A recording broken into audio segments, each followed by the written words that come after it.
Yeah, let me check my. All right, I'm also on. Let me make sure that everything's good. Make sure we're up and running. Yeah, looks like that's working. Nice. I'm gonna make sure that's capturing my audio and everything sounds good. Yeah. So on. Let me make sure that everything's good. Oh, that sounds good. Not be destroyed by battle with a normal summon. We're up and running. Looks like that's working. Nice. I'm gonna make sure that's capturing my audio and everything sounds good.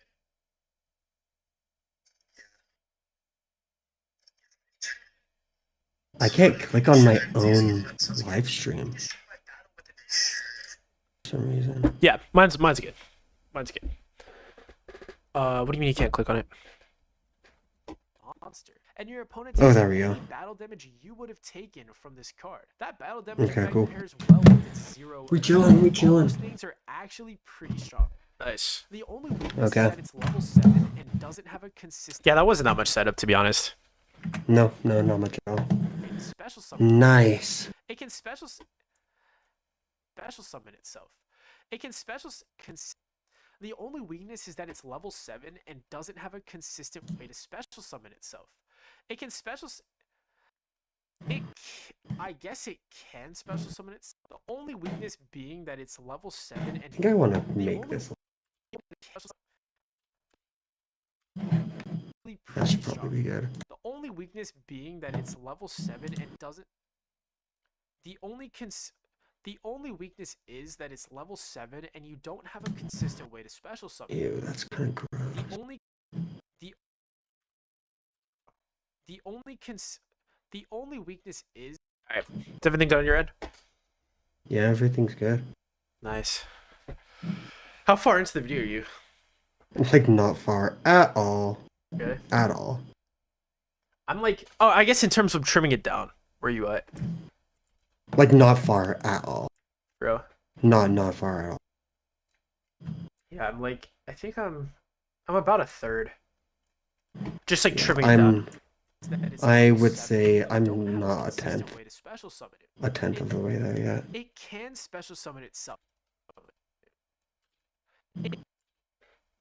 Yeah, but like for your video, what's cool is you already have like the visuals are mainly done already. It can special summon itself. Yeah, I don't think I'm gonna go as heavy as editing as my other. Your opponent to control a face-ups. My other one, so you're right about that. I think I'm just gonna have them make the card pop up. Whatever card I'm talking about pop up, and summon itself. Yeah, that's about it, I think. It can summon itself, but it requires your opponent to summon its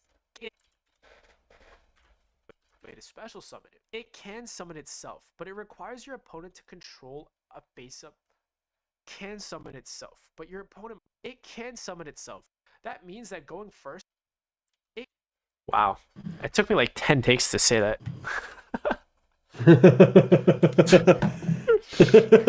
Dude, I totally get that, dude. I'll say. Oh, that's actually so funny. Like I always think I'm done. I always think I'm done saying what I'm gonna say, and I'm like, wait, no. I always keep going until. Yeah, I always just keep going until I like feel like I get it right. Way to special summon it. It can summon itself, but it requires your opponent to control a monster summoned from the extra deck. That means that going first, this card doesn't do anything. It is a major brick in your hand. All in all, a flop of a card. Glider. This is a. Oh, nice. I already started editing this one. Next, we got Speedroid Passing Glider.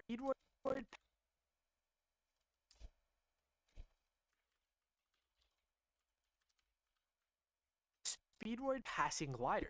This is a pendulum card that could have been really strong.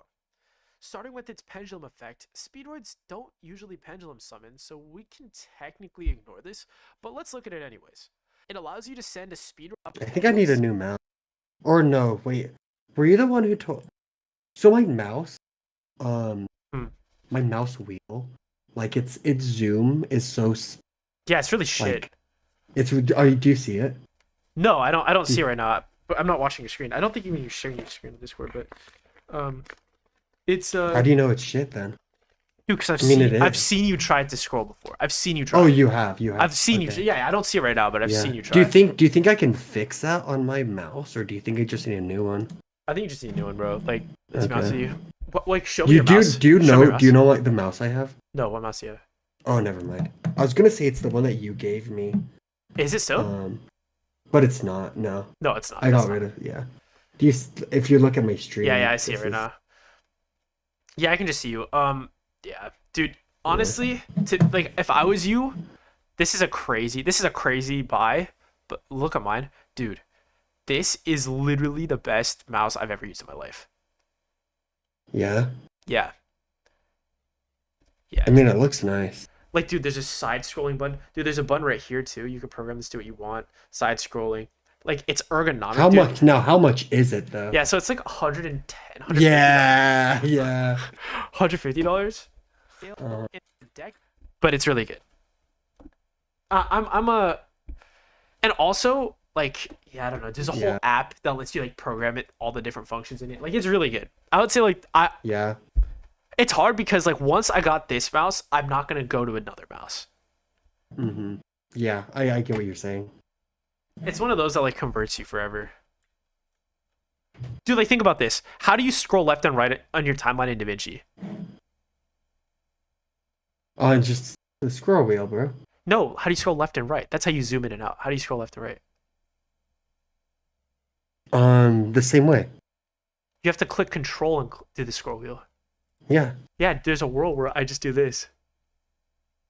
Yeah, yeah, yeah. Okay, Dude, I'm just saying. Cool Kid. I'm just saying. Cool I'm just Kid's saying. got a cool mouse. Dude, when you can do this to edit, like, dude, it feels right. And good. yeah, and how much money did you spend on your Actually, controller too? Dude, see, that's the thing. That's the thing. I just get nice things. I just get nice. Yeah, I know. You have to tribute something. Yeah. It has an effect for when it's tribute summoned. Their customer support was pretty good. Do you know too. what ancient sacred wyvern does? I bet you don't. Ancient sacred wyvern? No, I have no idea what that card does. Yeah, it means you need to watch my video, dude. Okay. I will watch your video.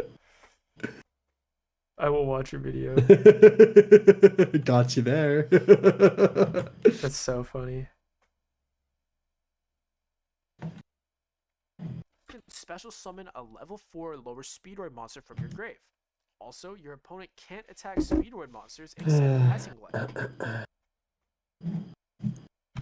Now, if this card's special summon condition was if you control the wind monster. Now, if this card's special condition was if this and its effect to summon if this. I realize we are live, so we're live. Yeah, we are. Which means we do need to be careful not to leak things. Yes, I did not. I got this as a present, but I'm not saying who it's from. Yeah, right. This card's special summon condition was if you controlled a wind monster instead of if there were no monsters on the field, and its effect to summon a speedroid from your grave occurred. And its effect to summon a speedroid from your grave occurred when it was special summoned instead of tribute summoned. This would have been ridiculously good and an auto included in every single speedroid deck out there. Unfortunately, it's not. And it'll never see play. It's just pack filler. But next. It's just pack filler. Honestly, what we should do, like for your next tier list, you should actually put the F tier as pack filler tier. Yeah. That would be so funny. Yeah. Actually, I should, because I think that's all that pretty much goes in F tier. Is it just so the what is it? Sacred Light Fairy or Wyvern guy? Yeah. He gains like attack if your opponent has more life points than you. And then he loses attack if you have more life points than your opponent. So its effect is actively going against what it needs to do. What it needs to do, which is to deal damage Lower to your opponent. Yeah. If you deal damage to your opponent, it gets weaker. So it's like so cringe. Dude. Okay, whatever, dude. We have speed. And it needs a Don't tell light me. tuner to That's so summon. stupid. So it's like, why? Yeah, why does Why? it even exist? Like, Next we have it's Speedroid blocked shit by if it Dex. even if you don't use that, Next, right? and then this is where you make a video and you say like, this is where you make a video and you're like, well, see, here's the thing. We could like make it so it loses half the attack, half the difference between you and your opponent. But even then, it Well, would no, still be if bad. it was reversed, if it was reversed, I think what I'd say in this, if its effect was reversed, Uh-huh. where like it had more attack if your opponent had less points, Yeah. that would be interesting. Oh no, that would be good. That would be good. That would be good.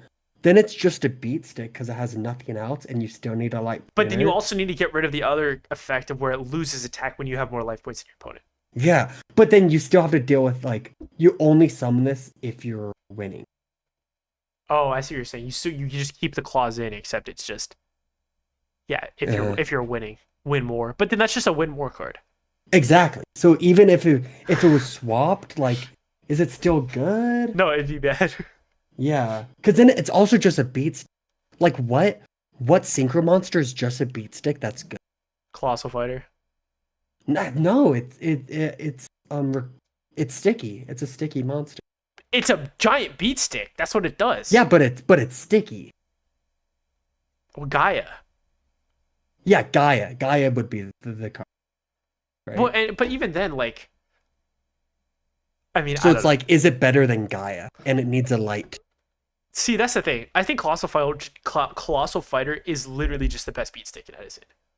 Yeah, but if Colossal Fighter didn't summon itself when it died, it would be but it's a beat stick that's even better. No, it would still be better than what you're talking about. It gives 100 attack for each warrior monster in either player's graveyard. Yeah, but it'd still be bad if it didn't summon itself. That it wouldn't be bad. It would be look. It would be bad. It would not be worse than what you're talking about. The card you're talking about is still worse because at least Colossal Fighter would be a generic card. No, but this card would be. I think this card's level 6. Oh, I didn't know it was level 6. Pretty easy. It's level 6. It's level 6. So it's in the same realm as Gaia. I see what you're saying. Yeah, but it needs a light monster and it gets weaker. Like I think that would actually be a balanced card, and it'd be like, which one do you want to run, Gaia or this? Which like not everyone runs Gaia anyway. Right. So it's like that would be an interesting. That would be such an interesting card. That'd be such an interesting card. But right? It's not. But it's not. But it's not. But it's not. Yeah. But it's shit. That's what's still shit. That's what's pack filler. Right. Next we have Speedroid. See, that's the thing is like I can look at cards and I can make them interesting. Not good, but interesting. You can make them like people might even run this. Like it's like, oh, that's someone an out interesting there idea. Might run that, yeah. Yeah, like what good light? Then you have to think what light tuners are there. You know, it's like only some decks can run it if they're willing to put a light tuner in. And then is it still good enough for Gaia? It'd be very nichely used, but there's a chance it'd be used. Right now it's just useless. Like yeah. It'll never see the light of day. Next, that's what irks me. If it's sent to the that's what irks me, man. You can special summon a Speedroid token whose level is equal to the synchro monster you summoned with block and roll. That's actually pretty good. The only thing holding this back is that we don't have a way to summon itself. The only thing pretty good. The only thing holding it back is that it doesn't have a way to summon itself, so it's fairly weak compared to your other options. Next is every single. Next we have Speedroid.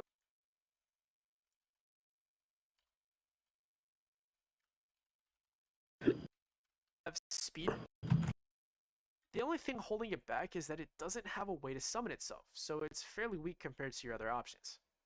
Next is Speedroid. Next is Speedroid Oja Kid.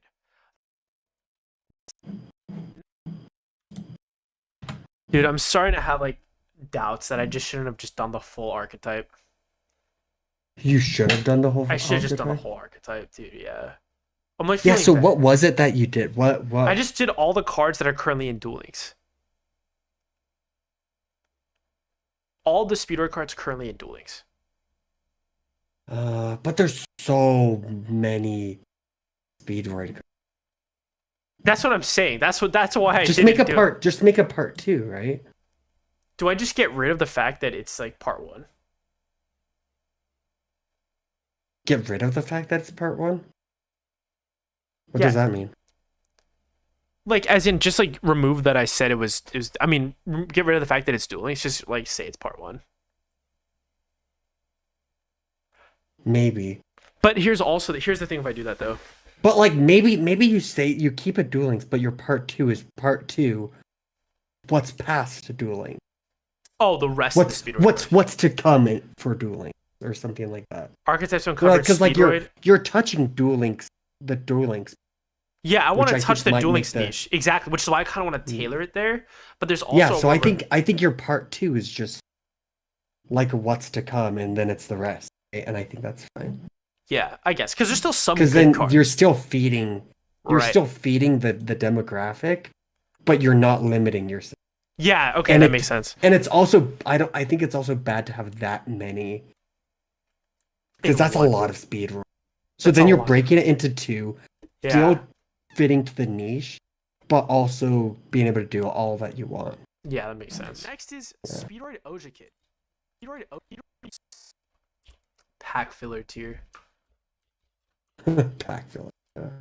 Speedroid Oja Kid.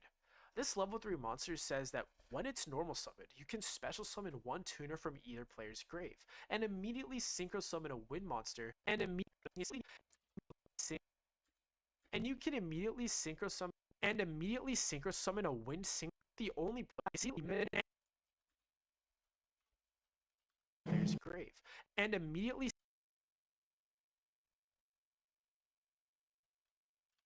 player's grave, and immediately synchro summon a wind synchro using that monster and Oja Kid. I think the only problem with this card is that Dude, do you know how I made my intro? How? Just on Canva, bro. Oh, really? Yeah, I made it on Canva. Nice. The problem with this card is that I really like it's very like simplistic, but I really like it. Yeah. Like I do. It's really cool. If this effect was procced by a special summon, I would have at least experimented with it. Speedroid. Maybe maybe simplistic isn't the right word, but it's like the art style is like minimalistic. Minimalistic, that's the word. Yeah. Experimented with Speedroid. Would have at least experimented with it. Speedroid Gum Prize. I found the one that I want to show you. I'm gonna edit it and then I'll show it to you. On top of having a bad name, it also has a bad effect. For some reason, this is a battle hand trap. During the battle phase, if you take damage, during the battle phase, if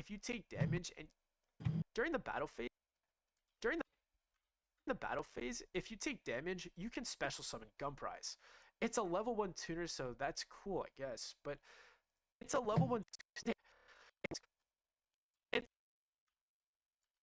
It's a level 1 tuner, so that's cool, I guess, because its next effect.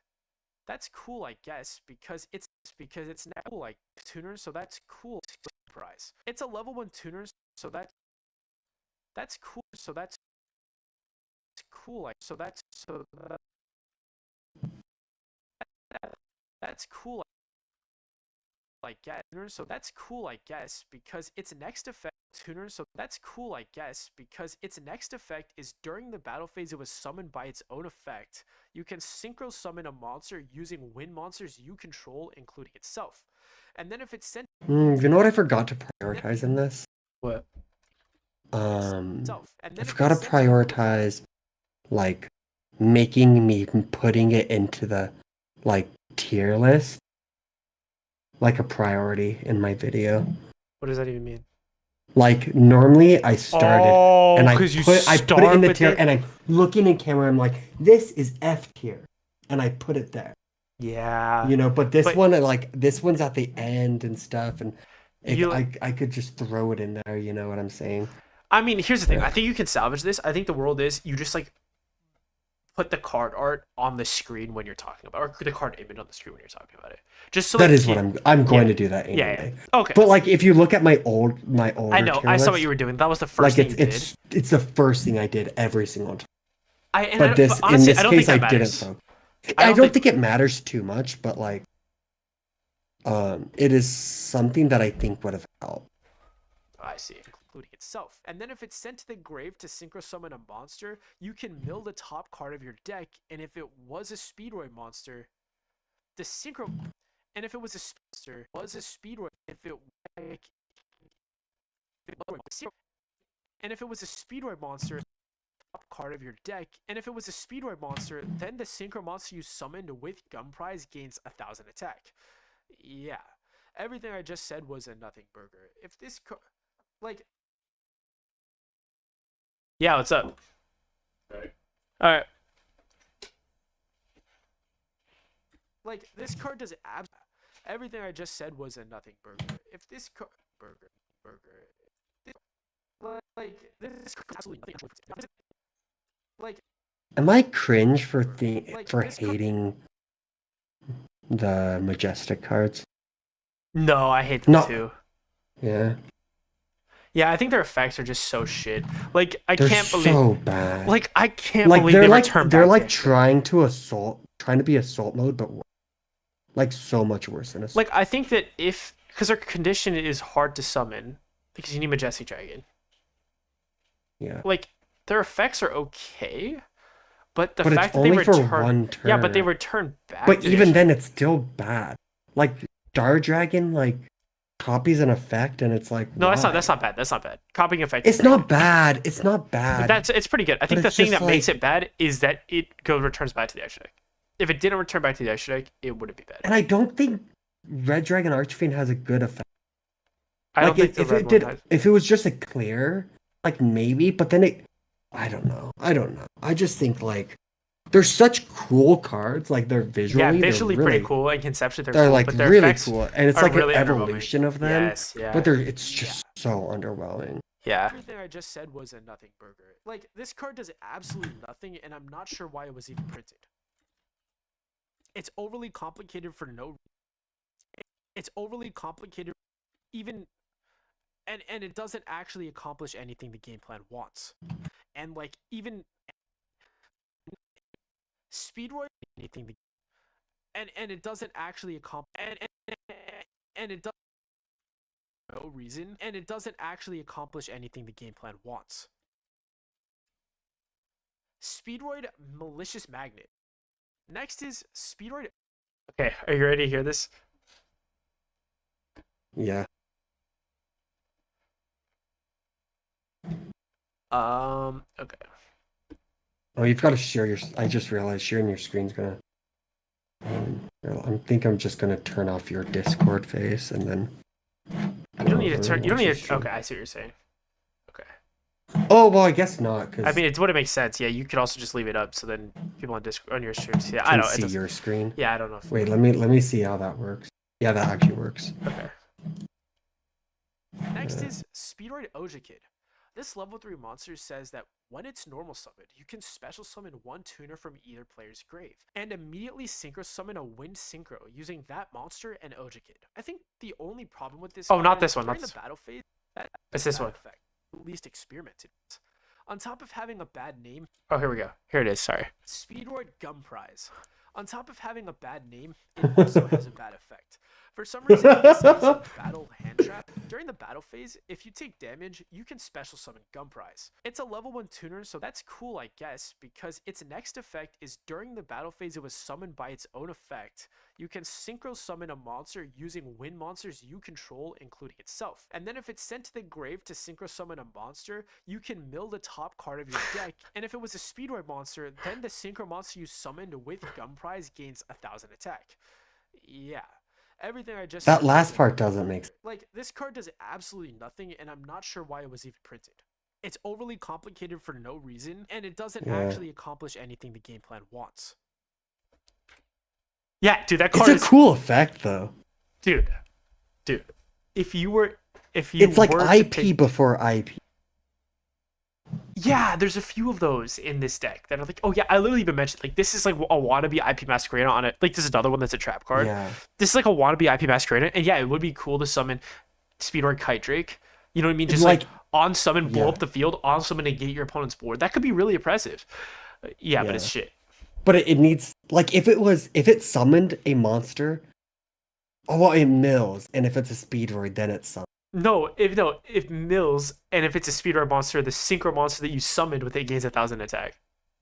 That's see, like it should be like if it was a mill summon the monster, or like it should just be like send or like summon itself, summon something from the graveyard, and then synchro. Like that would be cool. Only on a direct attack. Is it only on direct Yes, attack it's too? only on Dude, like direct. what? Like I don't know what it's like. I don't know, dude. Yeah, like, I mean, sure that it would still be cooler, right? Because then it's like, oh no, I have an empty board. Attack. Oh, summon. Maybe what is that's Kite Drake is a 8. yeah, Kite Drake's an 8. Is there any level 7 speedroids? No, but you could summon Clearwing Synchro Dragon, I guess. Does that work? Yeah. Clearing. It would So work. like summon Clearwing from grave, Kite Drake, blow up their board. Oh no, it wouldn't summon Clearwing from grave. Yeah. Well, if there's a level 7, then you can just like attack. They attack into an empty board. And then you just like say, You summon that and blow up their board. Like that's interesting. dude, you're reaching so hard to make that I card know. cool, dude. Even that is a Speedroid Gum Prize. Speedroid well, like Gum Prize. would that it? I don't know if it would be played, but Speedroid that would be cool. Gum Prize. Like it's a cool idea to summon a monster on your turn, Yes, it is a cool right? idea. Like IP, right? So like if that exists, like if that was the effect, like that would be cool. Look, okay. When I Dude, get this to is Konami should hire me. I can make all your or all your shit cards better. now, in reality, it's actually just gonna make you're just gonna make Ojama's meta. Yes. You know I would. You know I would. And this is why they're not gonna hire you, because But they should, dude. It's so my my least favorite archetype? Ojama's. Cash tiaras, bro. Dude, I love Cash Tears. Dude, nah. Nah. Cash tiaras the worst archetype. Just because I hold a grudge because they ruined Ojama's reputation. Dude, the only person that's made the comparison between Ojama's and Cash Tears is you.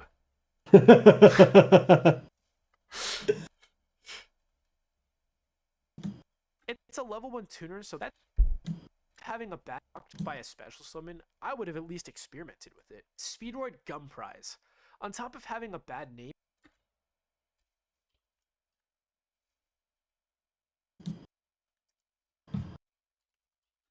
dude, what kind of name is he? Gum Prize. Speedroid Gum Prize. sounds like it definitely have like Zexal vibes. Speedroid Malicious Magnet. Dude, the next one is Speedroid Malicious Magnet. Like, dude. Dude, shut up. You're a Speedroid player. Like that's all of them. No, dude, at least like Fukumadoshi Piper sounds cool. At least Denden Daikoduke sounds yeah, cool. Denden Daikoduke. That's my favorite. Dude, Denden Daikoduke at least sounds cool, but Gum Prize and fucking Malicious Magnet is just like Terror Top. It's like Speedroid Terror Top. It's like Yeah. menacing. You know, Yeah, but like Speedroid yeah.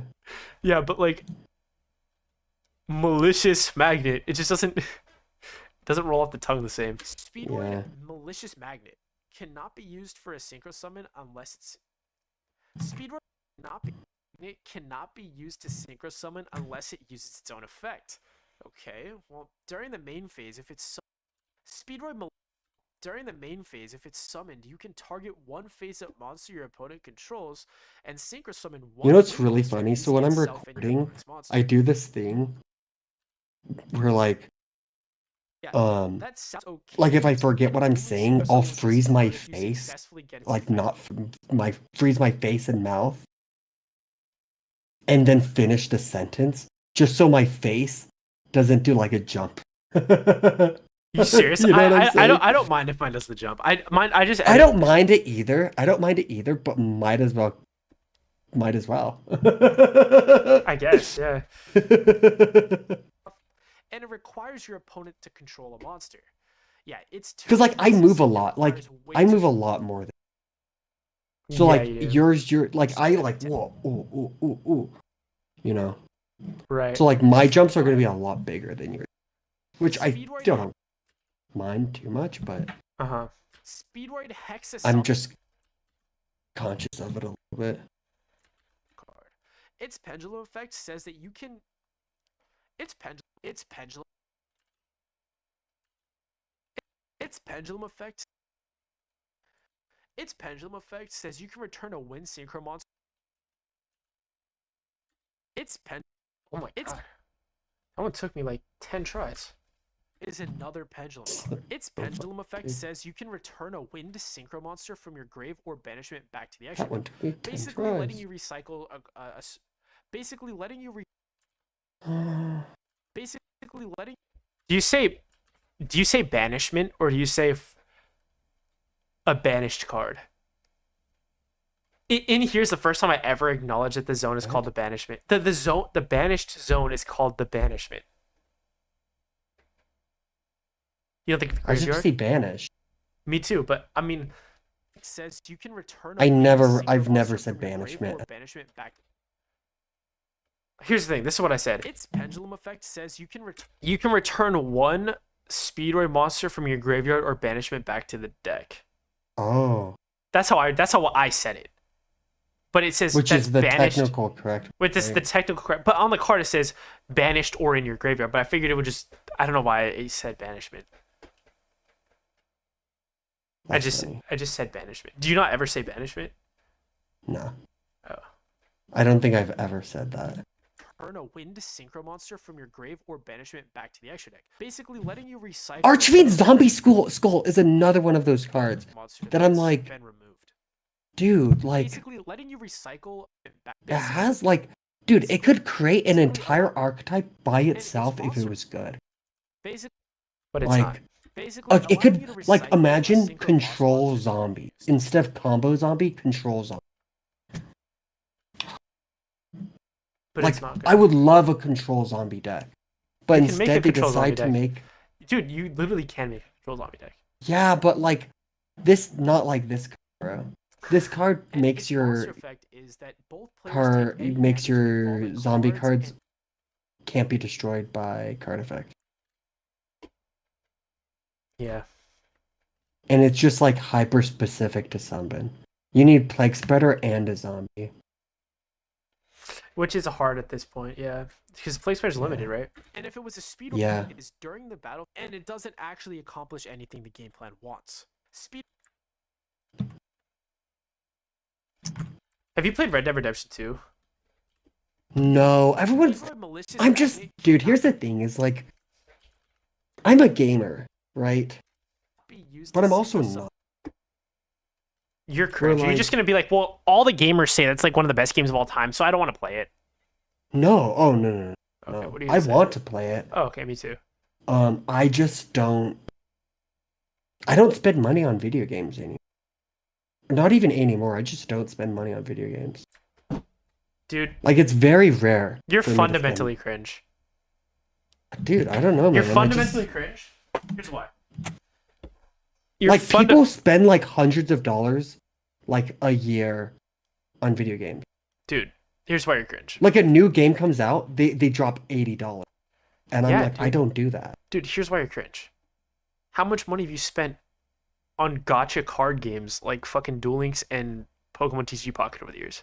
Dude, that brings me so much more joy. And it doesn't get you're gonna buy the Elden Ring DLC. Yeah, I will. But here's what I'm saying. Since the last game that I spent money on that wasn't Elden Ring was Pokemon TCG Pocket. Or Duel Links. I haven't put money in. Oh really? You haven't put money in it? No. Okay. So unless it uses its own effect. Okay, well, it might have been Duel Links. Probably not. It's been so long since I've Dude, played dueling. for me, it's like, Yeah, I don't put money into games. Like I don't like to like it's a big purchase. Like unless I'm like fully in that game, like I just won't. do you like Because budget? that's the thing, people like Dude, you can like budget. Like, thing is, one people of our it comes out and people get it. And I that's just dude. I'm not into that. All I'm right, not into listen. that. Uncle, I'm not gonna say which uncle said this just for privacy, but one of our Right. uncles starts with a J, told me that Yes. told me I his mean, strategy. I figured because what other uncle would be What other talking to uncle we me about talking video about games? video games and buying them? Yeah. So yeah. So Yeah. basically, he told me like it's not degenerate to spend money on video games, and he just gave me permission to Of course. accept I it. don't I'm not And doing it because I'm not and he's like, look, stopping myself because it's and it's not degenerate. like crazy, dude. Like $70 for a video game is not that crazy, actually. And like if you budget, like if you legitimately budget and you have restraint, right? If you tell yourself, look, I have this much to spend on video games every month, and you never exceed that, then it's fine. I think it's cringe to say it's not that much money because it's like No, it's not. Like because if you were gonna I spend that know, money, no, I listen, I know it's not, but because you're gonna spend that money on something else in your life. nothing is a lot of money. It's all relative to what you're buying, Yes, but what I'm trying to what say you're is that like, willing to spend on. no, but Like, dude, but if I'm here's the spending thing. $70, I'd rather spend it on like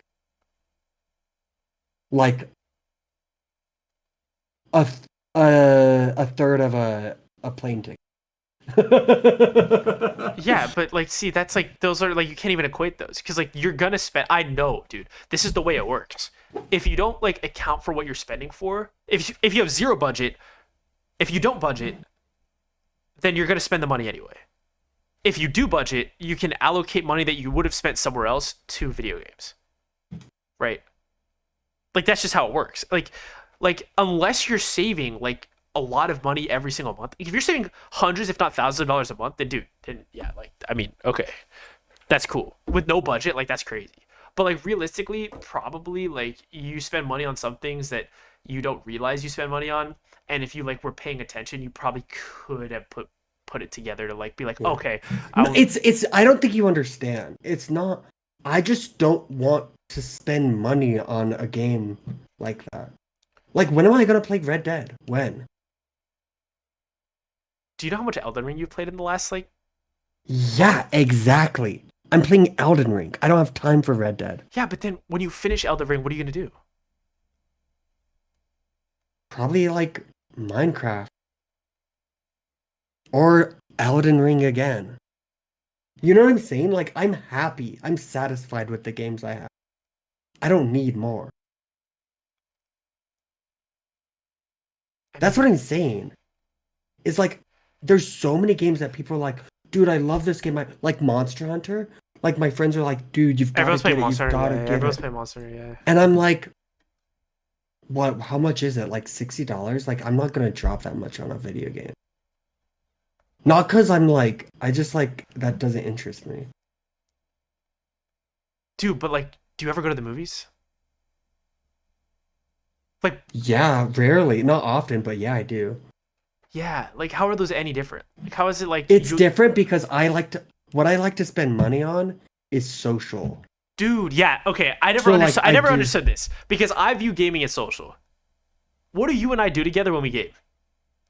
That's why I'm buying the DLC, man. But see, that's Yeah, the way. exactly why I'm But like dude, that's I what. would. That's why I'm buying the DLC because there's a social element. Like Yeah, that's there's a a big social element. motivator. But Yeah, like, if you buy Monster Hunter, I'm a lot more likely to buy Monster. dude. Yeah, Power World, I bought Power World because you were so into it. But like, yeah. do you remember how hard it was to get me to buy that? Yes, I do remember how hard it was to get you to It buy was that. like $30, and I'm like, oh, dude, I don't spend money on video games. Dude, this is so funny. But Power Up Like was like I a good. play, But that was a good buy dude. though. Yeah, yeah. I mean, yeah, yeah, Do you think Elden Ring is a good buy? yeah, Do you think the DLC when you buy it is going to be a good buy? yeah. Okay, dude. So That's why I'm doing it. right, I know, but what I'm trying to say If is I like, bought Red Dead right now, it would be a bad buy. Why? Because if you buy Red Dead, then I'm gonna buy Red Dead, and then we're gonna play Red Dead. Like, no, we're gonna play Dark Souls 3. We are gonna play Dark Souls 3. I've already bought it. That's the thing. I've already started the. Listen, man. Listen, man. I'm just a. Look. I know that me buying Dark Souls 3 will influence you to buy Dark Souls 3. Games. I like indie games. Dude, let's play Hollow Knight together. Yeah. Yeah, let's play Hollow Knight. Yeah. And dude, is it free? No, it's $30. Dude, Dark Souls, it's not even an indie game anymore. It's not even an indie company anymore. Like, I know. But Dark Souls counts as an indie game to you? No. That's what I'm saying. Like, I'm spending a lot of money on video games. Like, a lot. I don't normally do this. This is very rare. This is so interesting, man. Yeah. Like, what video games have I played? Like, most of them are free. Like, I just milk the games I have. Like, I bought Fallout 4, and I got my money's worth because I beat that game like 8-9 times. Yeah. But like, if I'm going to play it once and put it on the shelf, like if I'm going to spend money on it, it has to be like part of my soul. Dude, I know. And here's okay. But like Red Dead is just like here's cowboy game. Dude, here's where I'm coming from. Actually, I think you're wrong about that. I think people like I've been watching like here's the thing. I want to be cultured. The thing is, after playing Elden Ring, I've realized that Elden Ring is probably one of the best games of all time. That's the only thing that like why I feel like I want to play Red Dead is just because it's culturally. Dude, it's literally one of the best games ever created. That's what people say. People say it's literally one of the best games ever made. People say The Witcher 3 is literally one of the best games ever made. Sure. I mean, sure, dude. And on these lists, Elden Ring is always number one. Because Elden Ring is probably the best game ever made. Yeah. One of them, at least. Yeah. Like, and what I'm saying is if people are comparing Red Dead to Elden Ring, that makes me inclined to play Red Dead. I'm not a game. That's what I mean. I'm a gamer, but I'm not a gamer. Wait, do you not like games? Is that what you're saying? I love games. So then what do you say? I play a lot. Yeah. I play a lot. Dude, but like, here's the thing. I also, in my opinion... I just stick to the games I like.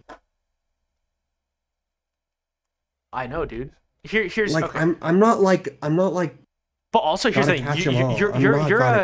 You're typically... I've noticed about you. Like, you will gravitate towards free games, and then because that's what you know, that's what you stick to. Right? Like, if you... What do you mean? Like, for example, Overwatch. I know you haven't played Overwatch, but like you might get into Marvel Rivals, right? I have played Overwatch. You played Overwatch, but I know you don't like. Yeah. You don't play like consistently now, still. But because Overwatch, I don't know.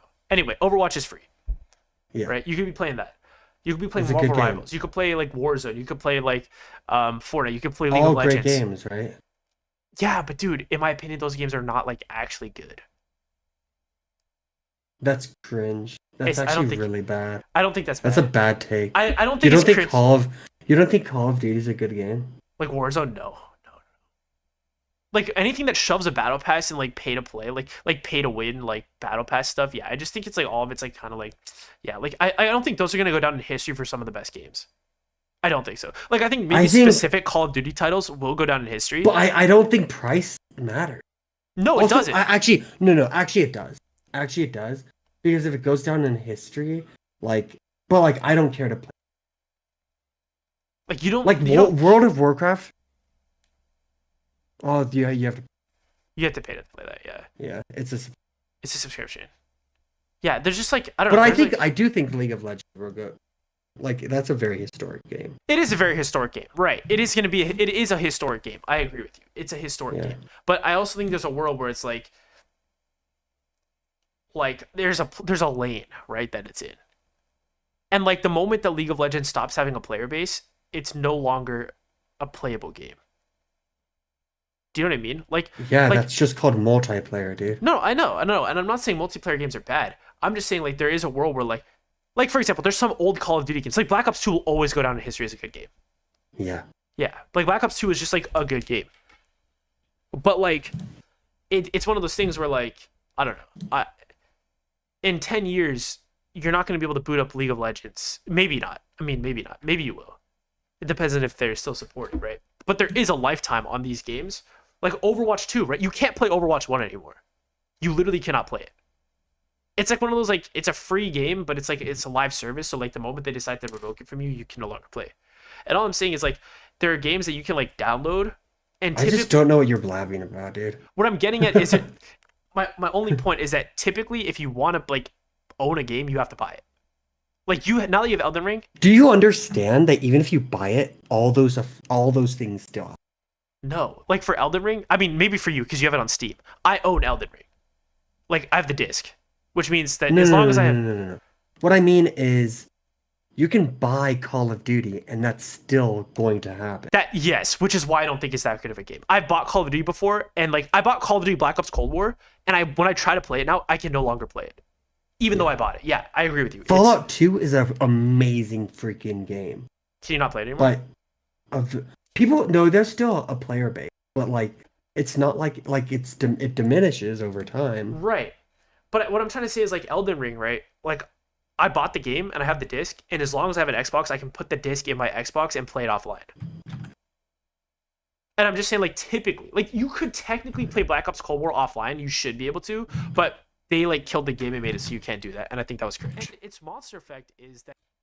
Okay. So, yes, that's why I'm saying I don't think Call of Duty is going to be one of those, like, good games throughout history. There's the free version, Warzone, which... There's that. And then, like, yeah, when you buy... I just don't think Call of Duty is that good of a franchise, to be honest. Like, Call of Duty... Like, Warzone's fun. It's not... As in... It's a good... The game itself is good. Which game? But, like... There's specific ones that were good. Like, if you buy it every year, it's not good every year. And in my opinion, it's getting bad over time. Like, Overwatch 2 is a bad game. Overwatch 1 was a good game. Right? Like, yeah, just over time. I don't know, man. Like, I play Warzone and I have a lot of fun, and I think that's because it's a good game. I mean, listen, man, I agree with you. I think Warzone is fun. You know, they're talking about killing Warzone? I guess, like, but like I don't just because the game can be killed, like has a kill button, doesn't mean it's a bad game. No, like Activision is thinking about like no longer supporting Warzone anymore. Yeah, and I'm not saying that means it's a bad game entirely. I think Warzone is more fun than Call of Duty every year. Typically, Warzone's more fun. Involving cards and any battle. And its monster effect is that both players take any... And its monster... And... that you've used. And its monster effect is that both players... And if it's destroyed in your pendulum zone, you can special summon one face-up Speedroid pendulum monster from your extra deck. Yeah, all around this is a pretty passive... Yeah, all around... Yeah, I don't know, man. I just... Like, I get enjoyment out of playing indie games. Like, I like that. Like, I like Realm. I like Roguelands, which I don't think you've played. I played it. I think I've played it with you next to you. I haven't owned the game, but I've played it. Yeah, I think that's probably right because I was really into that game. So probably when we were younger, I'm like, play this game. Yes, yeah, that's what happened. You know, like, dude, but like indie games cost money too. Like Cuphead's an indie game. Like in order to experience Cuphead, if you're not playing it with me, you have to buy that game. I think that's the best game of all time. I bought it multiple times. Dude, so, like, I'm aware. All I'm saying is I don't spend money on video games. I know, and I'm saying that there are some games that are worth spending money on. I'm not disagreeing with you. I've spent money on video games. I know, but I bought Minecraft when I was a little boy. Yes. And let me tell you, what? That was painful. That was hard. $20? That $20 took you pretty far. Best $20 I've ever spent in my life. Dude, I spent $20 on Cuphead multiple times. I bought Cuphead on multiple different My investment on Minecraft is better than your investment on Cuphead. Sure, dude. Sure, man. Like that's what I do, right? I mean, but you own Yu-Gi-Oh cards. You've bought Yu-Gi-Oh cards before. Yeah. Why does that not like phase you? To buy a Yu-Gi-Oh card, but it would phase you to buy like Cuphead, or like. Because I find value in owning the a physical card and not using it. What about owning a physical game and still not using it? That's how I feel. Yeah. This is the best example. I feel value in owning a physical game. Like I'm gonna buy Cuphead physically. Like the disc. The disc. I'm gonna buy the disc for Cuphead. Yeah, and I'm gonna understand that a little bit. I understand that a little bit because having the disc does feel better. Like I have Elden Ring on my shelf. I'm gonna make a gaming shelf. I'm gonna have Elden Ring. I'm gonna have Dark Souls 3. I'm gonna have Cuphead all together lined up. Yeah, but like, that feels good. But then where my personal bias goes for that is I don't care because it's a collection and that I get value off of, but I don't care to have a collection of discs. Of video games? Yeah, I don't think I really care. Of like the best games of all time, the ones that are like wow. Yeah, I don't really care. Yeah. Yeah, I don't know. I don't relate. That's what I'm saying. Like, I don't relate. The physical game, I understand. Yeah, I don't care to play all the best games and whatever. Even if you would have a good experience. Like this is like one of those things. Like, would you watch a movie if people? I only have so much time in this world. Yeah, I know, but like I also only have so much time in this world. Like, and I'd rather play Elden Ring again than play Red Dead. Because I like Elden Ring. Dude, but what about before you played Elden Ring? You would have just said the same thing about a game before you I would because I'd rather play Fallout. I don't care about Cowboys. I don't care about Midwest. I actually do not like the Midwest. Me neither. That's the thing keeping me away from that game. Like I like dragons. Dragons are fucking cool. Dude, this is like what's another example? Like that's like you saying you don't want to play Sekiro because you don't like samurais. Yeah. If I didn't like samurais, I'm not playing Sekiro. That's like saying I don't want to play Wukong because I don't like you don't like Chinese mythology. What the Chinese mythology, dude? Right? If you do not like Chinese mythology, would not recommend Wukong. Are you not gonna play Wukong? No, I love Chinese mythology. I fucking love Chinese mythology. So, are you gonna get Wukong? Because I want to play Wukong. Yes. Because that game is up my alley. I know that's gonna have replayability. I want to play that game several times. I love the aesthetic. I love the lore and the mythology of it all. That's up my alley. I will spend money on that. But if it's Red Dead, we're man, I guess I'll play that once. Because it's a good game. I know it's a good game. But just because it's a good game doesn't mean that's the thing. Just because so you're preemptively judging the game on its premise, on its game trailer. You're just saying you judge games on the game trailer. No. So then, how would you know you're not gonna like the game? Because you also like vast open worlds that have a bunch of replayability. The thing is, I'll probably enjoy the game because I like that art. I do like that art. But might as well play that archetype with a vibe that I...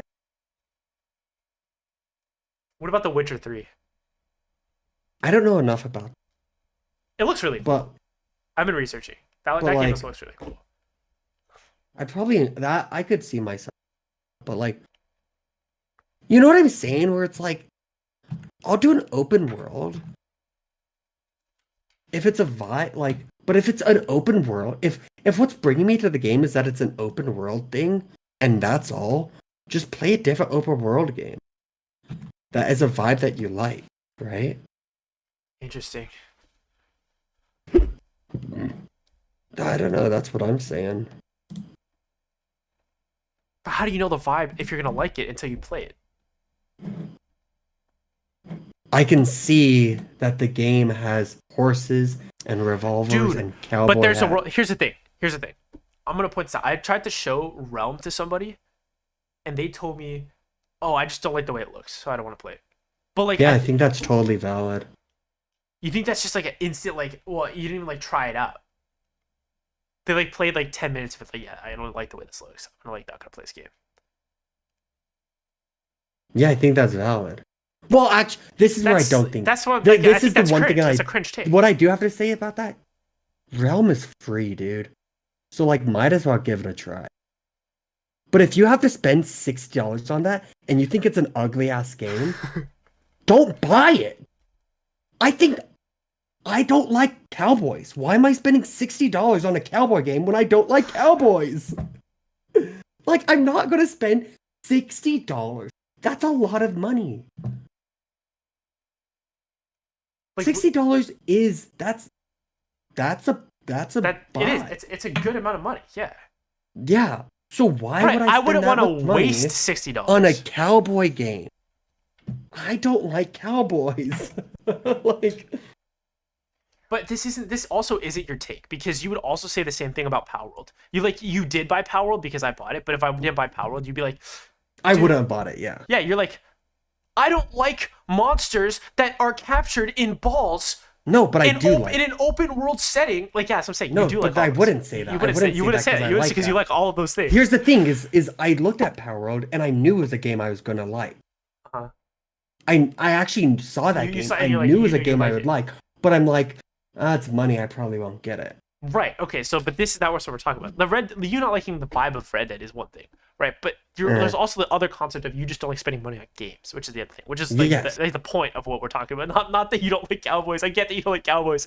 You probably shouldn't. You probably shouldn't play a free game that has cowboys, even if it's free. To be said, I probably would enjoy Red Dead. Like, let's be real. I would enjoy the game, and you might. You might even play it again. Like, that's the most cringe part. Is you might even play. I might play it a second time. And in fact, you might even play it a third time because of how good the game is. I wouldn't play it. You don't know that because you haven't played the game. I don't think I would. You're just saying things right now. You don't have no idea if you would play it again or not. Yeah, but I don't think I would. You literally have no idea. Yeah, but I don't think I would. Yeah, I don't know, dude. I don't know. Like, I think for me, I'm willing to spend money on games if I know what I'm buying is quality and something that I will enjoy, and something that I will. Yeah, I don't think yeah. What do you mean by quality? Because I don't think I care about the quality of the experience. I can be playing a shitty game, and if and if I'm playing it with like you, or if I'm playing with somebody that I'm going to have a quality time with, then it's worth the money. Same thing if I go to the movies with my friends and I'm enjoying, or my friends and family, and I have quality time, it was worth the money, even if the movie was shit. Yeah. Yeah. But there's also a level of like, sometimes, like, I think gaming is art to some degree, and there's some games that are like actually just really good and worth playing. Like Cuphead is just a game that's worth playing. Like, I will play, like, that game is a piece of art. Everything is hand drawn. The music is phenomenal. Like, the bosses are well designed. Like, everything about that game is a masterpiece, and like, it makes me like, I that's a quality game that gives me a quality experience. That's given me quality time with my friends, right? Like, everything about that game, about my time in that game, has been good. There's never been a moment I've spent in Cuphead that hasn't been worth every dollar I've spent plus more. Like, I would have spent $100 on Cuphead. And it's $20, dude. Like, I've almost spent $100 on Cuphead with how many times I've bought it. I'm going to buy it again, physically. Like, that's what I mean. Like, I'm just saying, like, if I know... dude, right? And if that's how I only want to spend money, though, on games like that. Right, and so this is what I'm saying, though. So I've been doing research, and that's why I brought up Red Dead, because people say that about Red Dead. I've been doing research. This is what I'm saying. Like, I know. I'm also the same way. Like, just to be clear with you, I don't just buy shitty games unless they're like $3 at GameStop or something. I'm like, oh, this game, like, for example, I heard Far Cry was good, and it ended up being really good. I actually really like Far Cry. But I heard it was good, but like, if it was $60, I might not buy a $60 Far Cry. But I saw it for like $5 or $15 or whatever at GameStop. Let me give it a try, because I played a previous Far Cry. I played Far Cry 3 and it was good. I tried it out it was super cheap, and I was like, oh, okay, and it turned out to be really good. Like, I do sometimes hedge my bets on expectations if it's really cheap.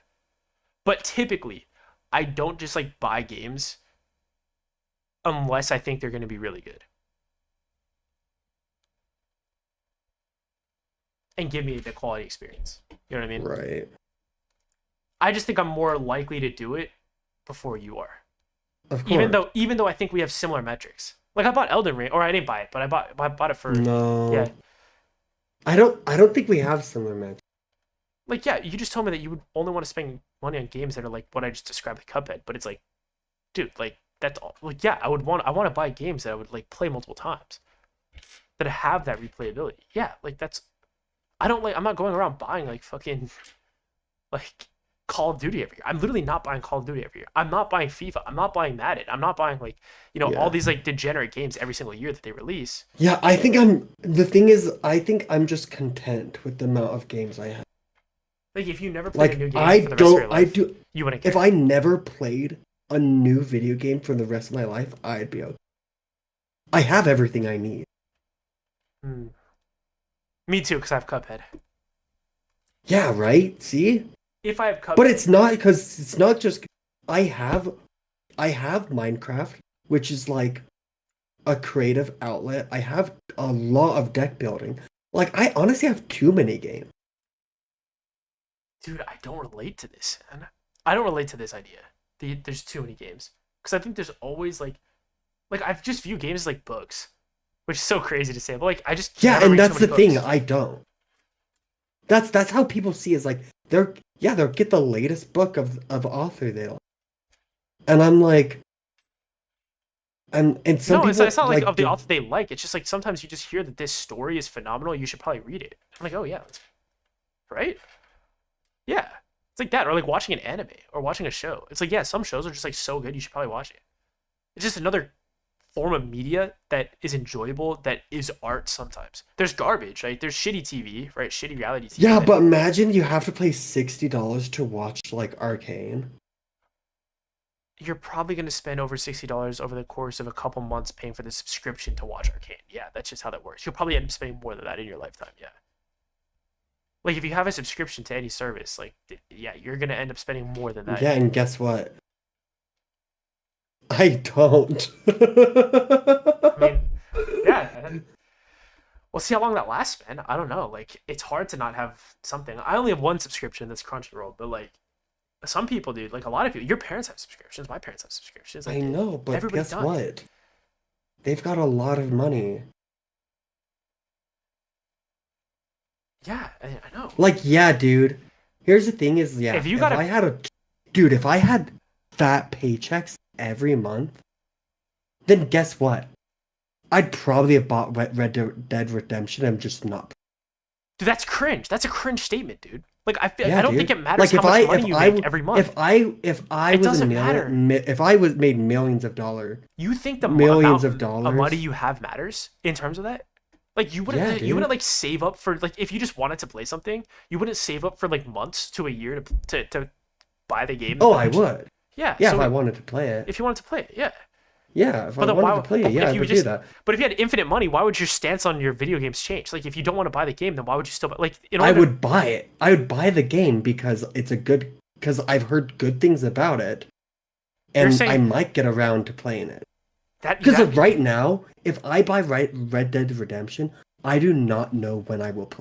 right, you probably shouldn't buy Red Dead Redemption right now. Exactly. Yeah, because even in And terms of I will, since Red Dead Redemption has came out, which is I've almost 10 known years it, ago. yes, I've known it's a good game. People still talk about Red Dead Redemption 2, right? Yeah. They're like, dude, this is even the. I'm like, dude, yeah, let's go. But I've never been in my life has never been in a position where I'm like, now's the time, Red Dead. Yeah, I Like know. Me never. too. Me too. I relate to this But idea. you want to buy Red Dead. No, I didn't say I want to buy Red Dead. I said I want to play Red Dead. I may or may not play it, but it's something that I've been thinking about playing. Yeah, that's just what I'm saying is like But the only but I agree with you. if I'm like in a mindset where I'm like, man, I really want to play this game, like I'll get it. yeah, but that's what I'm saying. I'm not in that mindset. I'm just like looking. I'm having a good time playing Elden Ring, and I want to look for games the same quality. And I'm saying that's one that has come up multiple times. Yeah. In my research. Right. Right, but that's the thing, like you view quality differently than I. Because like Red Dead, phenomenal game, beautiful game. And you think that I don't care. Yeah, I don't it sounds care. like you don't like care about the art of a game. Like the art of like Minecraft doesn't appeal to you. It's just the fact that it's Minecraft and you own it and it's cool. It's a cool game. Yeah. Yeah, like I don't relate to that, man. Like you don't care about Yeah, the art of you Elden like Ring. having nice things, bro. Yeah, Elden Ring is a nice thing. Yeah. And I Dude, would, if Elden Ring was the same game, but instead every enemy was like some if it was like skinned like Red Dead Redemption, I wouldn't get. yeah, dude, I don't relate, man. Like imagine if it was all ponies. Like it was like My Little Pony. Like Dude, I wouldn't get that game. Cuz like I don't care to play a My Little Pony game. Like if I want to play an open world game like that, like I'd play a different game, yeah, man. I don't know. I would you know? but that's dude, you like these Like are a two game. different Here's ideas. here's These an are two example of a different game. ideas. Here's an example of a game that I know I'll put so much time into that like is act legitimately on my list, unlike Red Dead Redemption, but I still haven't made the time to buy Cyberpunk. Oh yeah, I want to get Cyberpunk too. I want to get Cyberpunk. Yeah, I want to get Cyberpunk. But I like want to play when am I Cyberpunk. going to be at a time where I'm like I'm ready to put Probably when time I into tell you this that game? when I'm gonna get Cyberpunk. It's probably gonna be like, Maybe. dude, I'm buying Cyberpunk, and I'm about to play this game. I bought If no, if you that's not, tell me if you tell me Cyberpunk after Dark Souls 3, I'm telling you it won't happen. Because but I wouldn't feel that way. I'm dumping too much money. I wouldn't feel that way Okay. though. But I see what you're saying. Yeah. But I wouldn't feel that way. Yeah. I'm not at a place in my life where I want to play Cyberpunk next. If I was gonna pick a game after Dark Souls, which I have not chosen yet, because for me it's not about the money. For me, it's about the time I'm spending gaming. I've spent way more time gaming in the last like 2 months than I've ever spent gaming in the last like year. And so like that's my biggest concern is just like time. Like how much time am I gaming versus doing other things? That's the thing that would stop me from like degenning another game. But if I were to degen another game after Dark Souls 3, I would probably pick Black Myth Wukong. That would be the next Yeah. one. That would be the one that I would choose to Yeah. degen. But I probably would not pick Cyberpunk as much as I want to play that game. Because I think that I would spend. I think like Elden Ring, I've spent the most time in, but Dark Souls 3 is not going to be that much time. I view it as like a time thing. Like Cyberpunk, I could imagine spending like 400 hours in. And I don't Yeah. have 400 hours queued up after we spend hundreds of hours in Elden Ring and hundreds of hours in the DLC and in 30 hours in Dark Souls 3 to like then be like, yeah, let's play 500 hours, 400 hours of Cyberpunk. Like that's like so much gaming. For me, it's the Yeah. hours. For me, it's the money because like for me, like it's how many hours am I gaming versus making money. It's not about how much money the game was. That's the way I view it. Like if the game is $60, that's pretty cheap because relative to how much time I'm spending in the game. And if I make however many dollars per hour, and I'm spending that much time in the game not making money, that's how much time I have it made. Like, dude, I have I don't know. I 130 don't see it hours in that way. Elden Ring. Dude, I've missed by playing that game. If I was working instead, I would have made $3,250. That's how much money I've lost playing Elden Ring. That's where I look at it. I don't look at it as the cost of the game. The cost of the game was $60. That's like chill. I lost $3,250 playing that game. Yeah, but if I wasn't playing that game, I wouldn't be making more money. That's the thing. Yeah, but for me, I just like view all my time, regardless of what I'm doing, as money. I could be working right now. Right. That's just how I view it. So like, because I could be doing something to make money, but I just don't. Sure. And if I'm but not, I wouldn't because I value having time not doing a job. me too. Which is why I'm okay spending that much time playing Elden Ring. But what I'm saying is, for me, like I wouldn't play all this time on Elden Ring, do it again for another game, and then be like, yeah, let's play 400 hours of Cyberpunk next. Right? I'm like, at some point, I have to like start working more than what I'm doing now. That's my thought, but that's why I wouldn't be like, let's play Cyberpunk next. I'm guessing you would say it because you don't want to spend money on Cyberpunk next. Also, I mean, I also feel like there is a level of I need to chill out. Time wise or like life wise? Of just being like, I need to like do something else with my life. Yeah, I need to do something else with my life. Instead of like DJ on a game for Like 400. I've been degenning on Elden Ring for so long. Yeah. Yeah, dude. By the way, I spent like 3 hours on a boss last night. It was the one in the cave. Which one? You know the two spirits in the cave, summoned by the snail. By the snail? Yeah, they were like What are it the was in this it spirit? was in What the do they snowy look area. like? It was I forgot what they were. It was one of them was a fat guy. You know the fat dude. There were two summons. Like it was a cave full of wolf summons, and then you go to the end of it, and then it's like you have to fight one boss, and then after you beat that boss, it's another like a fat dude with a sword, and then you beat that guy, and then it's a snail that was summoning both of them, and you kill the snail. It's inside the Interesting. it's in the snow I don't area. think I've done that yet. You definitely have passed by it. That's the weird thing. I definitely have, yeah. Yeah, I don't know. How do you feel about Armory Arm? Like S tier. Oh shit. Speedrun malicious Really? cannot Yeah, be that's used really to good. synchro summon unless it uses its own effect. Interesting. Okay, well, during the main phase, if it's summoned, What I say is, one face-up monster which your opponent controls, part of this and is synchro me summon talking one just wing to monster talk. using it.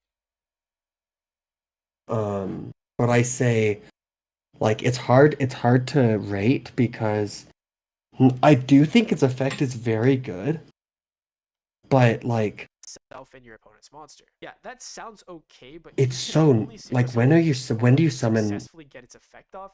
when do you summon Armory Arm? How many games do you summon Armory Arm? Very rarely.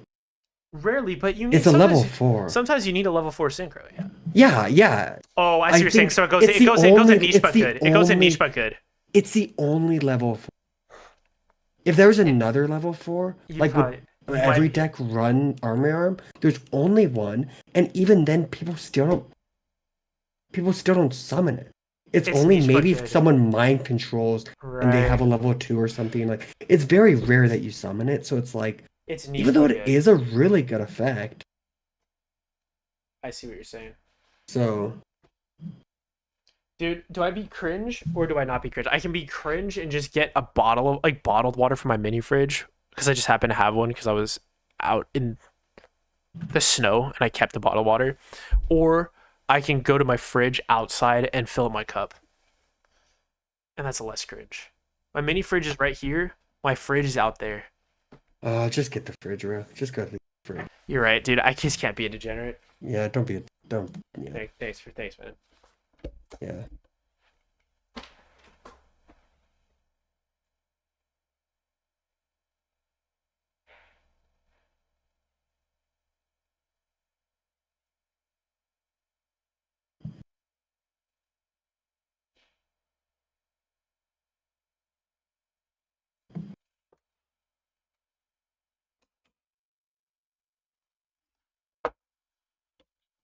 That really wasn't that hard, and it tastes better. Thanks, man. And it requires your opponent to control a monster.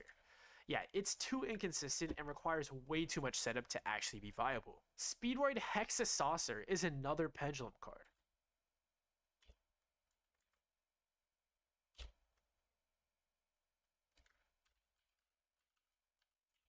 Speedroid Hexa Saucer is another pendulum card. Its pendulum effect says you can return a wind synchro monster from your grave or banishment back to the extra deck, basically allowing you to recycle a synchro boss monster that you've used. And its monster effect is that both players take any battle. Yeah, I put Armory Arm in B tier.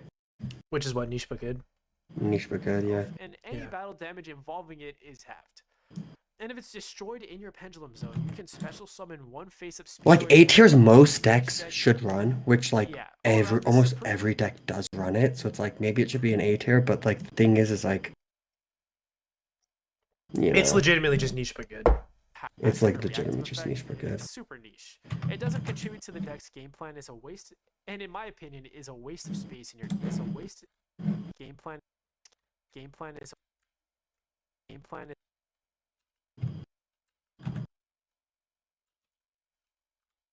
and in my opinion, is a waste of space in your deck.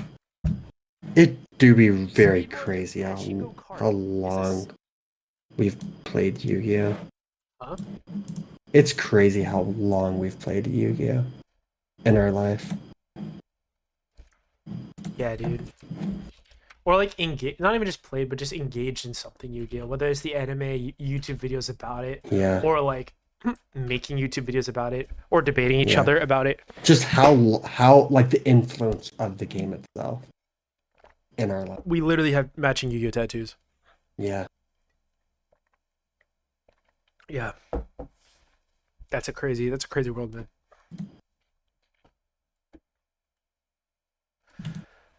I know, dude.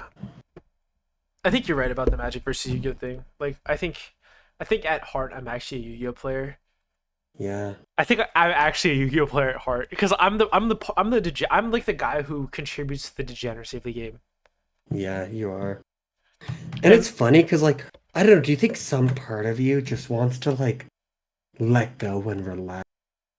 No. It's part of me just like wants to like play a game that's like actually good. Yeah. and I just think that Magic would be that. But after talking with you, and just like witnessing the world, I'm not a filthy casual, dude. I'm the type of guy to reset my vigor stat in Elden Ring to make my game harder. Yeah. To sweat. I'm the type of guy to like, do that. I'm not the type of guy to like sit and chill playing Magic the Gathering. Yeah, the thing is though, right? Like, it's not that for me with Magic, though, right? No, it's like, not. I don't. But what it is for me is that like Speedroid Pachinko I is a Speedroid I like Pachinko cart. to optimize. I like to optimize. Like, I think I watched like this is a Yu-Gi-Oh idea apparently, kind of. Like I watched a short and it was like the different kinds of like, or like the video concept was like this guy and he's like, yeah, I actually play like bad archetypes, but I make it as competitively viable as I possibly can.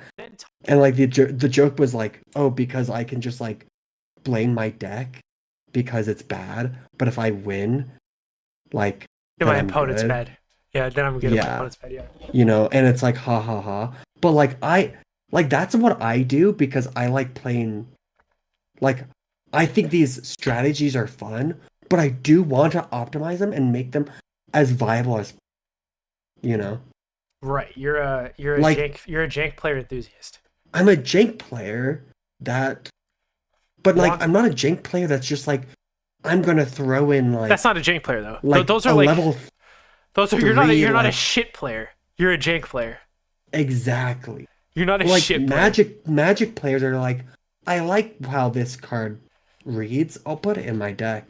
Not because it goes with the how the deck works. They're just like, yeah, if I draw this, it'll feel cool. Yes. And it's like, no, I want to play optimally. Then target and destroy a monster on the field.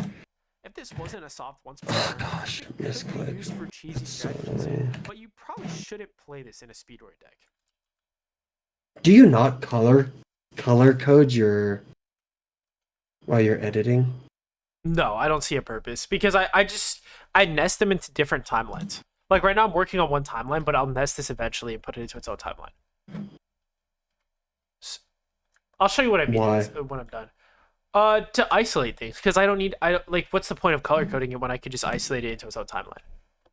Like, once it's done. Why would you need to do that? Well, because I don't want to have all of this raw stuff. Like, if I accidentally move one of these things, then all of a sudden the clip is messed up. But if I, like, nest it into its own timeline, right, then I can't edit it. It's like locking your things in OBS. Like, your sources in OBS. You don't actually, like, move them. Right, and then once it's already isolated, it's like it's just already so like simple. Yeah, but if you put it in a different timeline? I don't know. Like, what do you color code? That is that like what are you saying? Like, what do you just color? Portions of the video.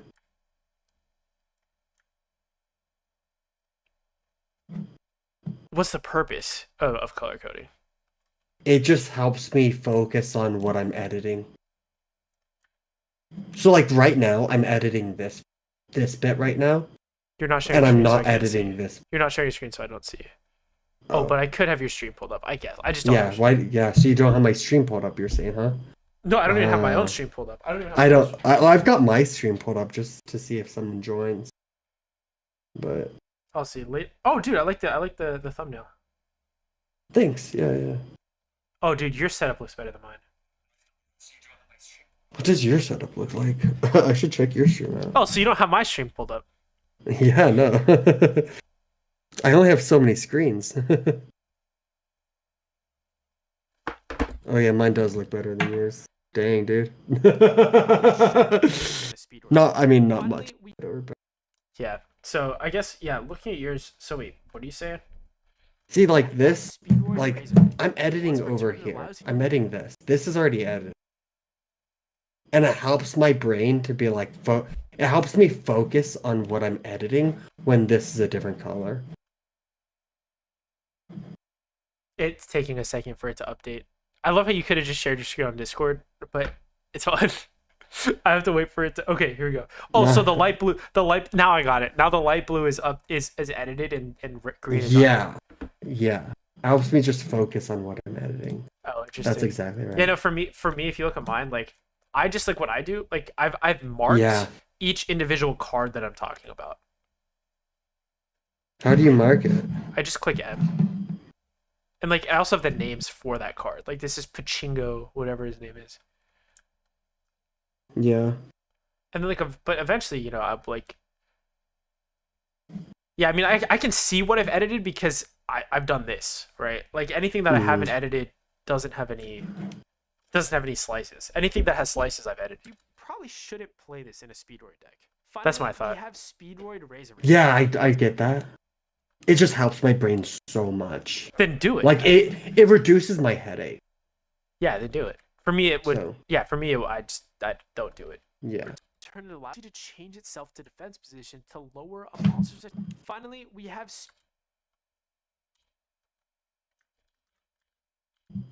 Speedroid Razorang. Once per turn, it allows you to change itself to defense position to lower a monster's attack by 800 until the end of the turn. Also, it cannot attack.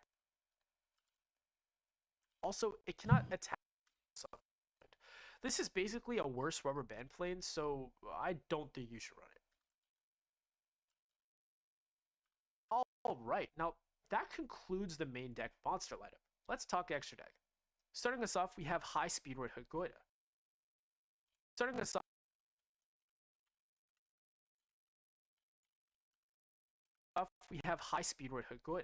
This is a level 5 monster that has two majorly important effects. The first being that as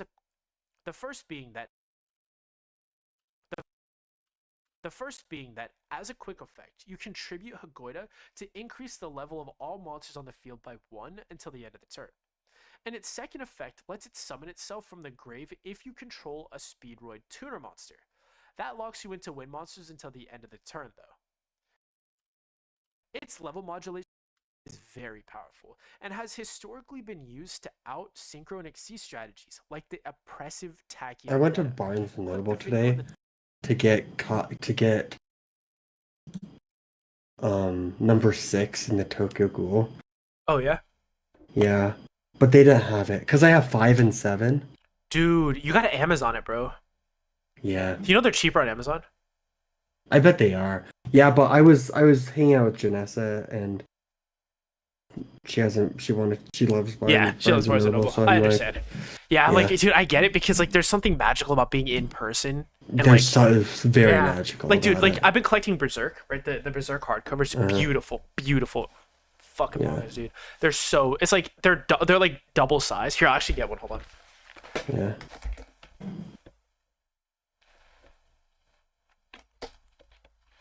Like this is what it looks like. Dude, like look how big this is. Yeah. Like this is like it's 3 volumes in one. Yeah. Anyway, like I understand, dude. There's something magical about just being in person and buying it and touching it. But at Barnes and Noble, it's $50. On Amazon, it's $30. Yeah. But yeah, so you ended up not getting it, and now you just still can't read your manga. Yeah. Cringe, dude. Yeah. On Meta. Click the video. Are you watching my stream right now?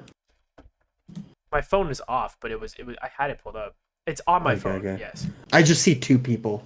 So Yeah. The second one is me. The second one is me. Okay. Yes, the second one is me. To see it destroy that filthy tier 0 deck. And its second effect. Now, onto its second effect, where it allows you to recycle. And when we talk about the second effect, being able to special summon itself. And when we talk deck. And when we talk about, dude, I'm gonna collect Tokyo Ghoul next. Yeah. Yeah, dude, Tokyo Ghoul is such a good manga, man. I love that manga. tier 0 deck. And when we talk about the second effect, being able to special summon itself every single turn and continue synchro climbing is also really, really good. I've I'm almost like having an aneurysm right now, dude. Why? Overall, definitely. I can't figure out what I'm trying to say in this clip. Do you think, are you having an aneurysm now, or did you have an aneurysm before, and now you're trying to decipher your aneurysm? No, I did have an aneurysm before. Like, you know, because you just repeat something. Yeah. And just because you want to say it better. I can't tell. Like, I can't tell if I said one thing, and then I said another thing, and I don't know if they're meant to be together, or if they're meant to replace each other. I mean, and I'm like, does it sound better together? But it, like, because when I have both clips, it sounds like I'm saying the same thing twice. But when I get rid of one, it sounds like there's something missing. So just keep it together. I think you're the only one who's ever gonna care. I think you're the only person who cares. But I might just be saying the same thing twice. I can't tell. But you also, like, here's the thing, like, maybe you are. That filthy tier 0 deck. And when we talk about the second effect, being able to special summon itself every single turn and continue synchro climbing is also really, really good. Overall, definitely consider it is able to switch the battle position of a monster and also inflict piercing damage, letting you switch most monsters to defense position and attacking. You're giving me an you said the same thing twice. Get rid of the first one. Yeah, you said the same thing twice. You said the same thing almost 3 times. Good. Overall, definitely. Right? But then what I'm saying is overall, definitely make space. Is a non-tuner light monster. Definitely. Letting you switch, which doesn't make sense. Because I started the second clip with saying letting you switch, but that needs context. Let's see. No, saying it has piercing doesn't need context. You don't need to say anything about it being defense. Good. Overall, cork shooter. Saying that it inflicts piercing, you don't need the context that monster is in defense position. It just piercing is related to defense position. Good. Overall, definitely make space for Hagoida in your deck. But the card lets you switch a monster to defense position. That's its effect. Okay, thank you. Letting you inflict. No, okay, here's where I think you're getting confused. I think this is where you're confusing yourself. The fact that it switched to defense position does not let you inflict piercing damage. It has... Yes, it does. No, it has an effect that inflicts piercing, but... It wouldn't be able to inflict piercing if it was in attack position. I understand, but what I'm saying is that you don't need to say that...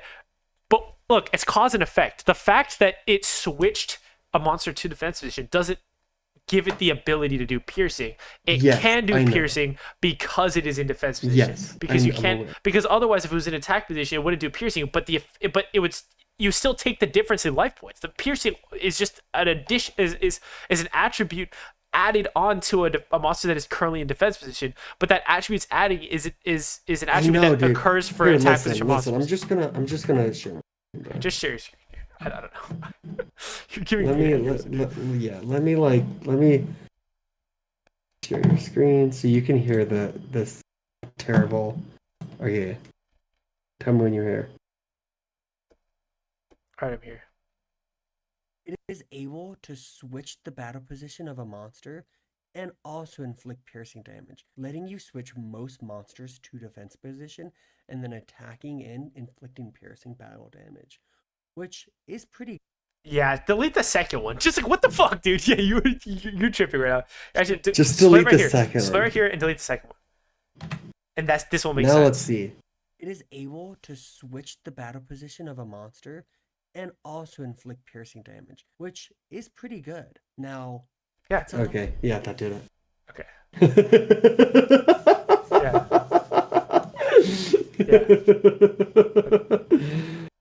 Oh man, that's funny.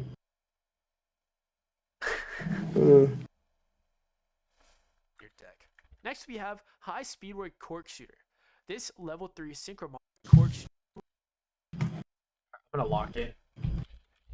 Yeah, I need to lock in a bit too. Cork Shooter. This level 3 synchro monster is arguably the best deck. If it's synchro summoned, you can either, or if it's synchro monsters, you can special synchro climb. Being a synchro tuner is relevant too, because it enables crazy XL synchro plays like Stardust Warrior. I highly recommend playing this card. Speedroid Puzzle. Oh wait, yo. High Dude, guess what? Guess what I have? Guess what I bought today? What'd you buy? Speedroid Puzzle. Milk. This level 4 Nice. secret monster. You know what that means? Cereal. At the start of the damage step, you can make its attack I'll be double back. its current attack until the end of the turn, allowing you to walk over pretty much anything if paired with Card Turbo's attack buff. Next, during the end phase, if Puzzle is in your graveyard, you can target a Speedroid monster from your grave and add it to your hand, helping with your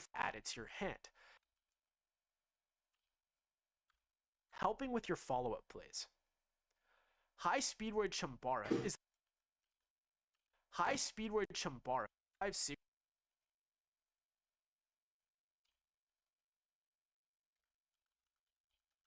High Speedroid Chambara is a level 5 secret monster with 2000 attack.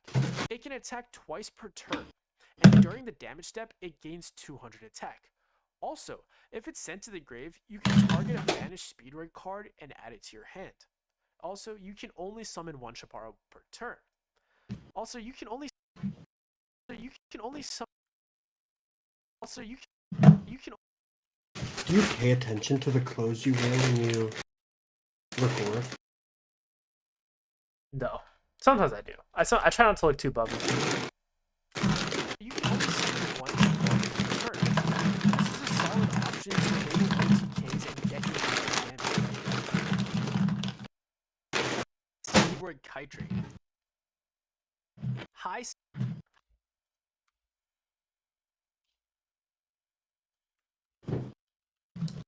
Speedroid Kydrake. As a level 8 synchro monster that High Speedroid Kydrake. A level 8 synchro monster Kydrake. A level 8 a level 8 synchro monster that on summon you can either destroy Kydrake.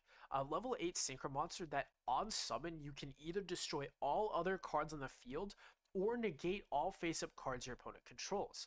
This is either a better Black Rose or an entire board negate.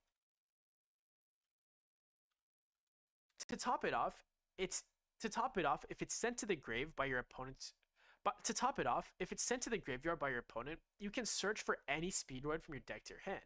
This is a must-have. This is a must-have in any Speedroid deck. It's versatile and it floats into a free +1.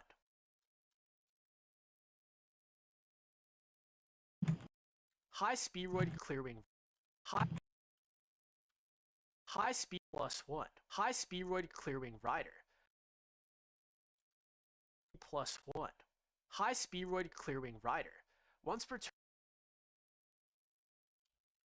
High Speedroid.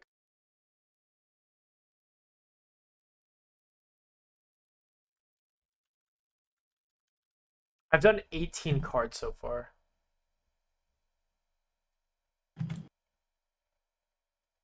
I've done 1, 2, 3, 4, 5, 6. I've only done 7. I've got such a long way to go.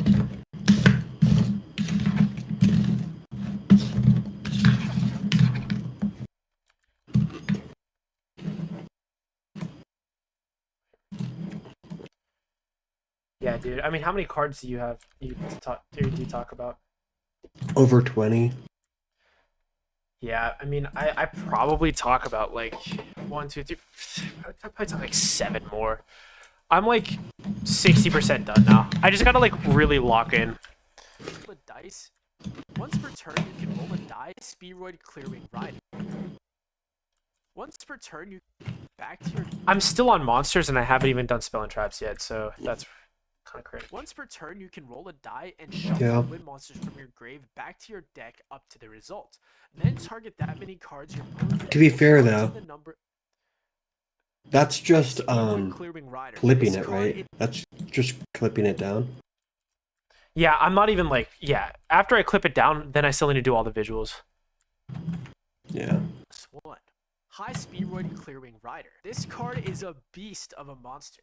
And this card is a beast of a monster, allowing you to roll a die and shuffle wind monster. This card is a beast from your grave back to the deck up to the result, and destroy that many cards your opponent controls. The number of wind monster shuffle tools up to the card, and destroy that many many cards your opponent controls. Up to the card, up to the number of wind monsters shuffled back to the deck. When you say you've done 7 cards, are you saying like you've done 7 full like finished cards, like finished parts of the video? Mm-hmm. Like you don't need to add any more visuals to that? No, clipping it down. Clipping it down. So we're at the same stage in editing is what you're saying. Mm-hmm. Yeah. Clearwing Rider. This card is a beast of a monster, allowing you to roll a die and shuffle wind monsters from your grave back to the deck up to the result, and destroy that many cards your opponent controls up to the number of wind monsters shuffled back to the deck. Then Clearwing Rider gains 500 attack for each card destroyed by its effect until the end of the turn. High Speedroid Clearwing Rider is a beast of a monster, allowing you to once per turn shuffle your opponent controls up to the number of wind monsters shuffled back to the deck. Then this card is a beast of a monster. High Speedroid Clearwing Rider is a beast of a monster, allowing you to once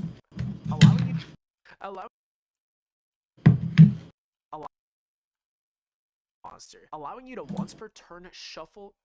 Allowing you to roll a die once per turn and shuffle monsters from your grave back to the deck up to the result.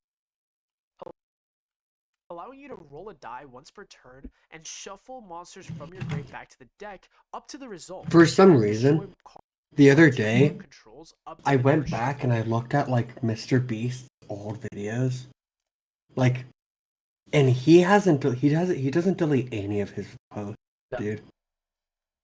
Like, have you looked? Yeah. Isn't that crazy? That's crazy. Like, they look like the type of shit that we're doing right now. Like, you literally go back and you look at like he used to be like a kid, a child. Yeah.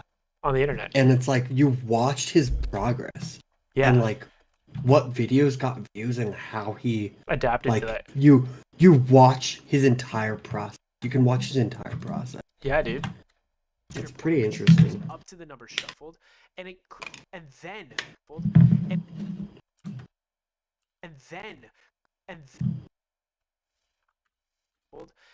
then Clearwing Rider gains 500 attack for each card destroyed by its effect.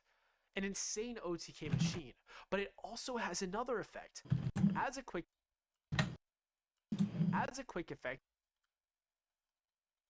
High Speedroid Clearwing Rider. This card is a beast of a monster, allowing you to roll a die. High Speedroid Clearwing Rider is a beast of a monster.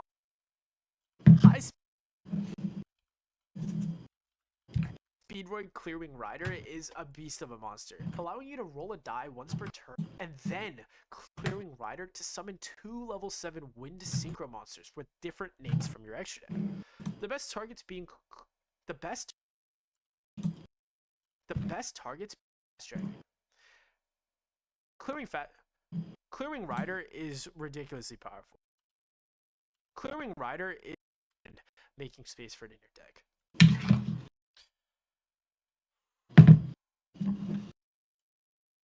70% done editing, or cutting it down. Speedward Kendama. While Nice. not high Speedward can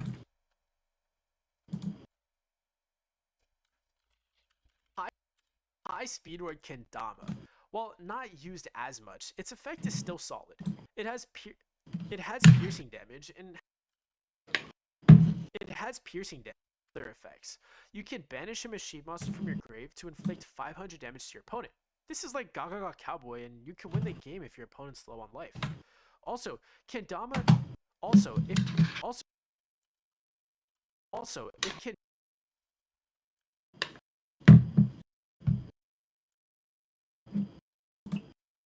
It has if your opponent's low on life. Also, if Kendama is in your grave and you control no cards, you can special summon, but you cannot normal summon for the rest of the turn. You cannot normal is in your grave and you control no cards, you can special summon, but you cannot normal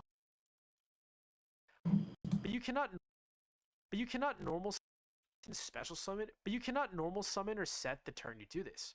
Overall, a solid card, but often difficult. But it's often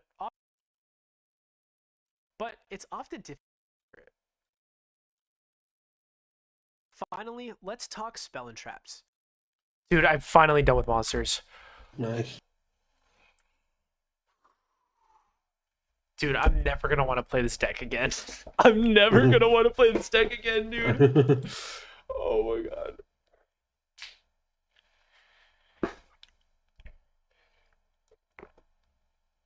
Just kidding. I love speedroids. Finally, let's talk spell and traps. Speed recovery.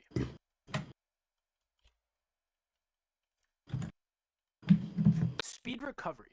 This is an in-engine monster.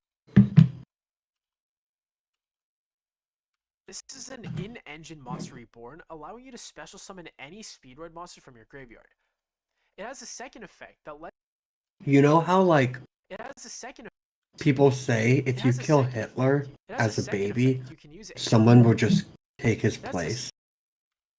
I've never heard this concept, but I understand the idea. Really? You've never heard this concept? No. Like, or maybe not even as a baby, just like as an adult, like, will be a vacuum of power that someone will rise up to that location. Just because you killed Hitler doesn't mean, like, the atrocities were end. Yeah, I don't think the atrocities would end. I agree that eventually someone would have done something just as awful. Yeah. Sure. Yeah. Do you think Yu-Gi-Oh is the same? Do you think if we like got rid of Yu-Gi-Oh, there would be a card game just as bad? Yeah, something that like sucked us in. Like, sucked us in. Us in.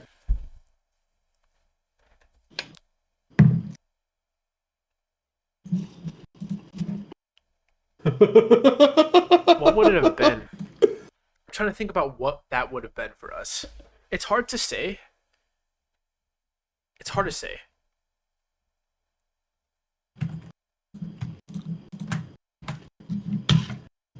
Yeah, it's hard to say because it was also like we watched it on TV. It was like we had Saturday morning cartoons. Yeah. And we like used to like hang out with each like it would probably just be another thing that was on Saturday morning cartoons that had a franchise. Like we could talk about like Bakugan, I guess, but that didn't stay popular. We could talk about like Beyblade, but that wasn't on Saturday morning cartoons, I don't think. We still watched it, I guess. We could talk about like in our childhood, I just don't know if there was. It could have been Pokemon. I probably would have been Pokemon. If I had to guess, it probably would have just been Pokemon. No, I think it was a perfect storm.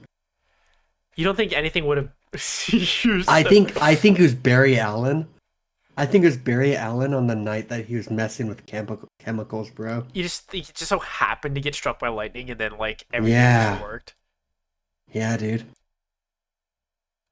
I mean, to be fair, Pokemon was also very influential to our childhood and us. Yeah, but not like Yu-Gi-Oh. But I'm just saying, if Yu-Gi-Oh wasn't there, it probably would have just been Pokemon, because Pokemon was like the second. Like, I think, like, would you agree that Pokemon's the number 2 thing that's like? Yeah, it is Yeah, number 2. yeah. So like, I'm just saying, if we got rid of number 1, it would have probably just been number 2. If I had to get all the energy we put into Yu-Gi-Oh, we probably would have just put it into Pokemon.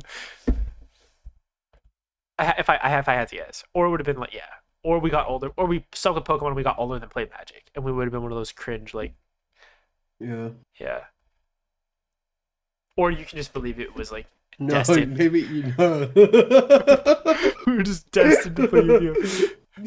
Like, you don't think that I could have possibly given you a Charizard card instead of you, Bella? And then we just had a bond through Charizard. And then I had Y tattooed on me and you had X tattooed on you because I was Mega Charizard Y and you were Mega Charizard X. Like, yeah, there's just no world where that's a tie. I don't know, man. Like, maybe that's, I don't know. Dude.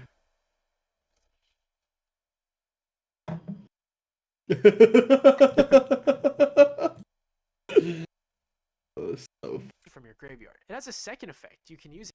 Dude, I slammed my ankle against my car door like 2 weeks ago, and it's still bruised, dude. Like, I just brushed it up against like my fucking chair, and I'm like still in pain.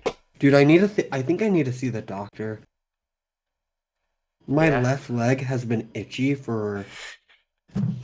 I know it sounds stupid. No, I mean, I believe you, dude. It's been itchy since. I think it's been almost a year. Yeah, you should probably go to the doctor. Dude, I also just don't go to the doctor when I need to. Yeah. And I go to the doctor more than like my girlfriend does. And I think that she's like she doesn't see the doctor nearly enough. But me, like, I also just don't. Like, my knee, I actually have knee problems, dude. Like, I should be going to the doctor for my knee because, like, it gets really bad. Like, last year, it got to the point where, like, one time I had to, like, physically lift my leg up so I could walk out the door. Yeah. Yeah, and, like, I still get knee pain today. Hey, like, man, I get it. Dude, I just feel like we're getting chronically ill. I have a disease. Do I go to the doctor for that as much as I should? No. It's so bad. It has a second effect. You can use it except the turn it was sent to the grave. And that it has a second effect you can use. It has a second effect you can use on a turn it wasn't sent to the grave. And that lets you banish it. It has a second effect in your graveyard. It has a second effect you can use on a turn it wasn't sent to the grave. And that lets you banish it to add any Speedroid from your grave to your hand. A great extender with the ability to get followed. Speedroid Wheel allows you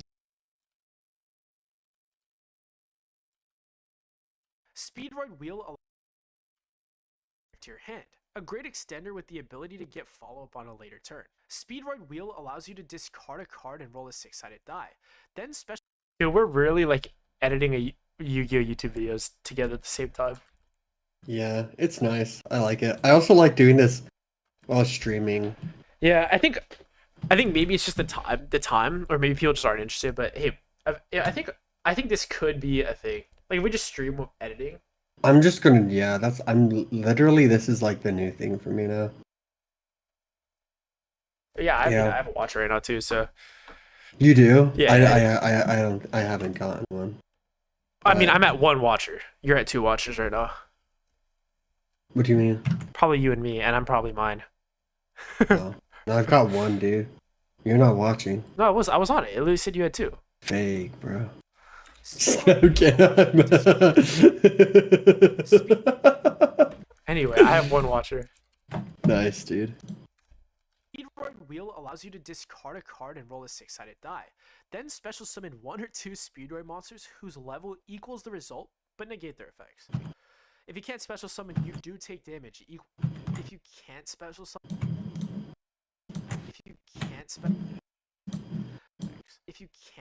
summon, you take damage equal to the result times 500. This is a gambling card, but it does enable some really cracked plays. It lacks the consistency, but it has a very high PC. But it does lack consistency, but it also has the risk of it. but it also has consistency, but it also has very high power output, but it also has a very high, it does lack plays. You know what's crazy to me? What plays? It does That lack consistency. very smart people, like very smart, disagree on things. Why is that crazy? I just think like something that I've been thinking about recently is like like I feel like I am relatively to how I feel, I'm easily convinced of where like I'll go back and forth on things because I hear a smart person say something, you know? Yeah, I also feel the same way. Yeah. We're like like the idea as if there is a God. Like one thing that like I'm like, oh, of course there is like the idea that like nothing or something can't come from nothing. So there needed to be something before the something that is this, you Right. know? So like obviously something created this. And like not intelligence can't come from non-intelligence. Like that just makes sense to me. But like some people believe that to be true. You know? Or like the idea that like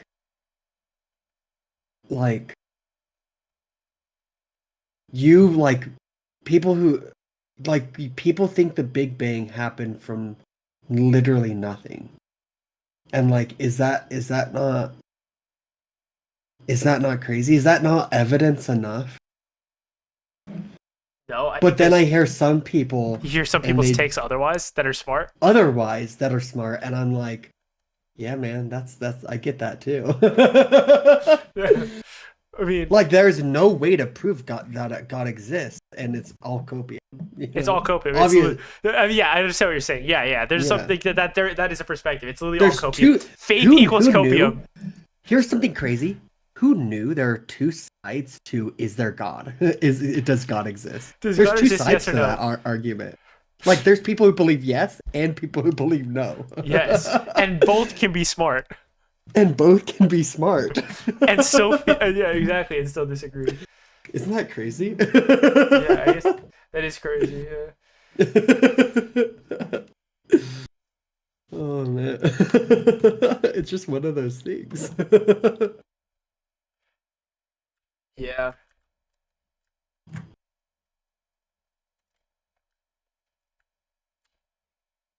But I would typically say that smart people would be more,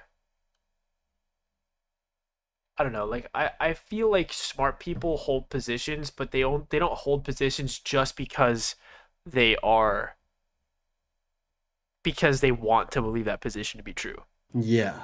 Yeah. Like even the people that are smart that believe in God have reasons to justify their belief. Yeah. There are people who believe in God that don't have justifications for their beliefs Yes. other than that, and I think that's cringe. I mean, there's more so than people like that on both sides. Yeah, but the smart people have legitimate reasons. Reason. Yes, and that's the thing, right? It's Yeah. not. But that's what I think is crazy. Is like it's not just smart people that believe in one thing. You know, right? There are some people who don't believe in God that are not smart and don't have any justification for their non-belief in God other than and vice versa. Yeah, and vice versa. Yeah, and people who believe in right. Yeah, I know. What you're that's... basically saying is like, wow, isn't it crazy that there's like smart people that disagree, but also isn't it even crazier that like there are like people that aren't smart that still disagree? Yeah, I know, dude. Yeah, crazy, right? I mean, I think that crazy, right? Yeah. Crazy world out there, right? I would prefer to listen to a smart person that I disagree with than on a topic. You agree with. Yeah, than a dumb person that I agree with. Yeah. Generally. Or a dumb person that I disagree with. Or smart person that you agree with. Wait, never mind. I've lost it. Yeah, I know what you're saying. You know what I'm saying. Yeah. But also, even people that aren't necessarily don't have reasons to back up their arguments, they still have something to. I would still say it's still worth talking to those people who like don't have like Yeah. justifications to back up what they think, because Yeah. something is making them believe that. Yeah. Whatever they're thinking, whether they think it's like, OTKs are good in Yu-Gi-Oh or not. Like if they just feel like it's good, like there's something about them that's drawing them to the belief that OTKs are good in Yu-Gi-Oh, and I don't like. I would still want to know what it is.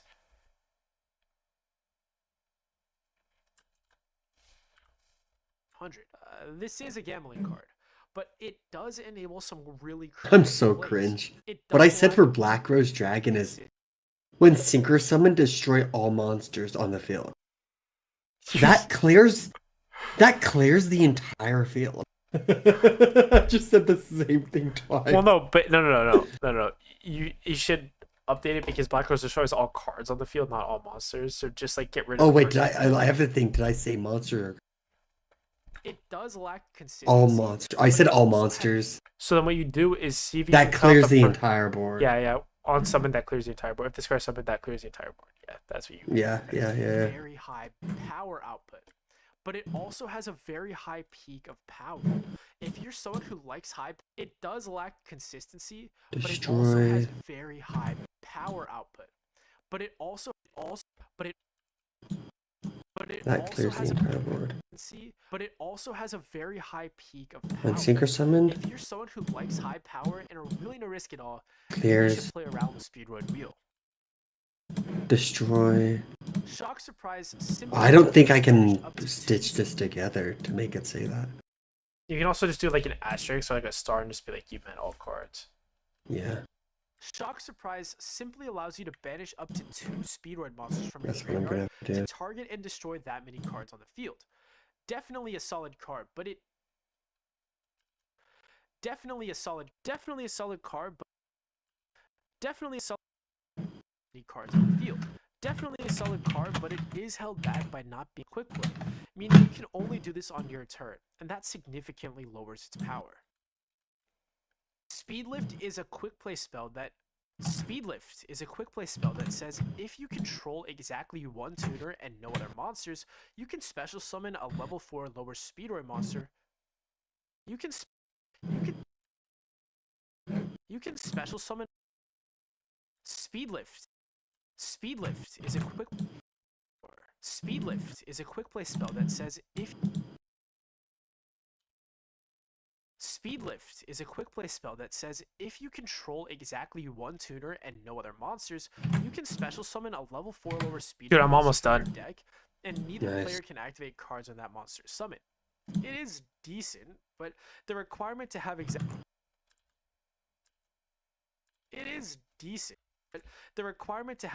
one tuner monster is a bit too harsh in my opinion. I wouldn't play this card because of that.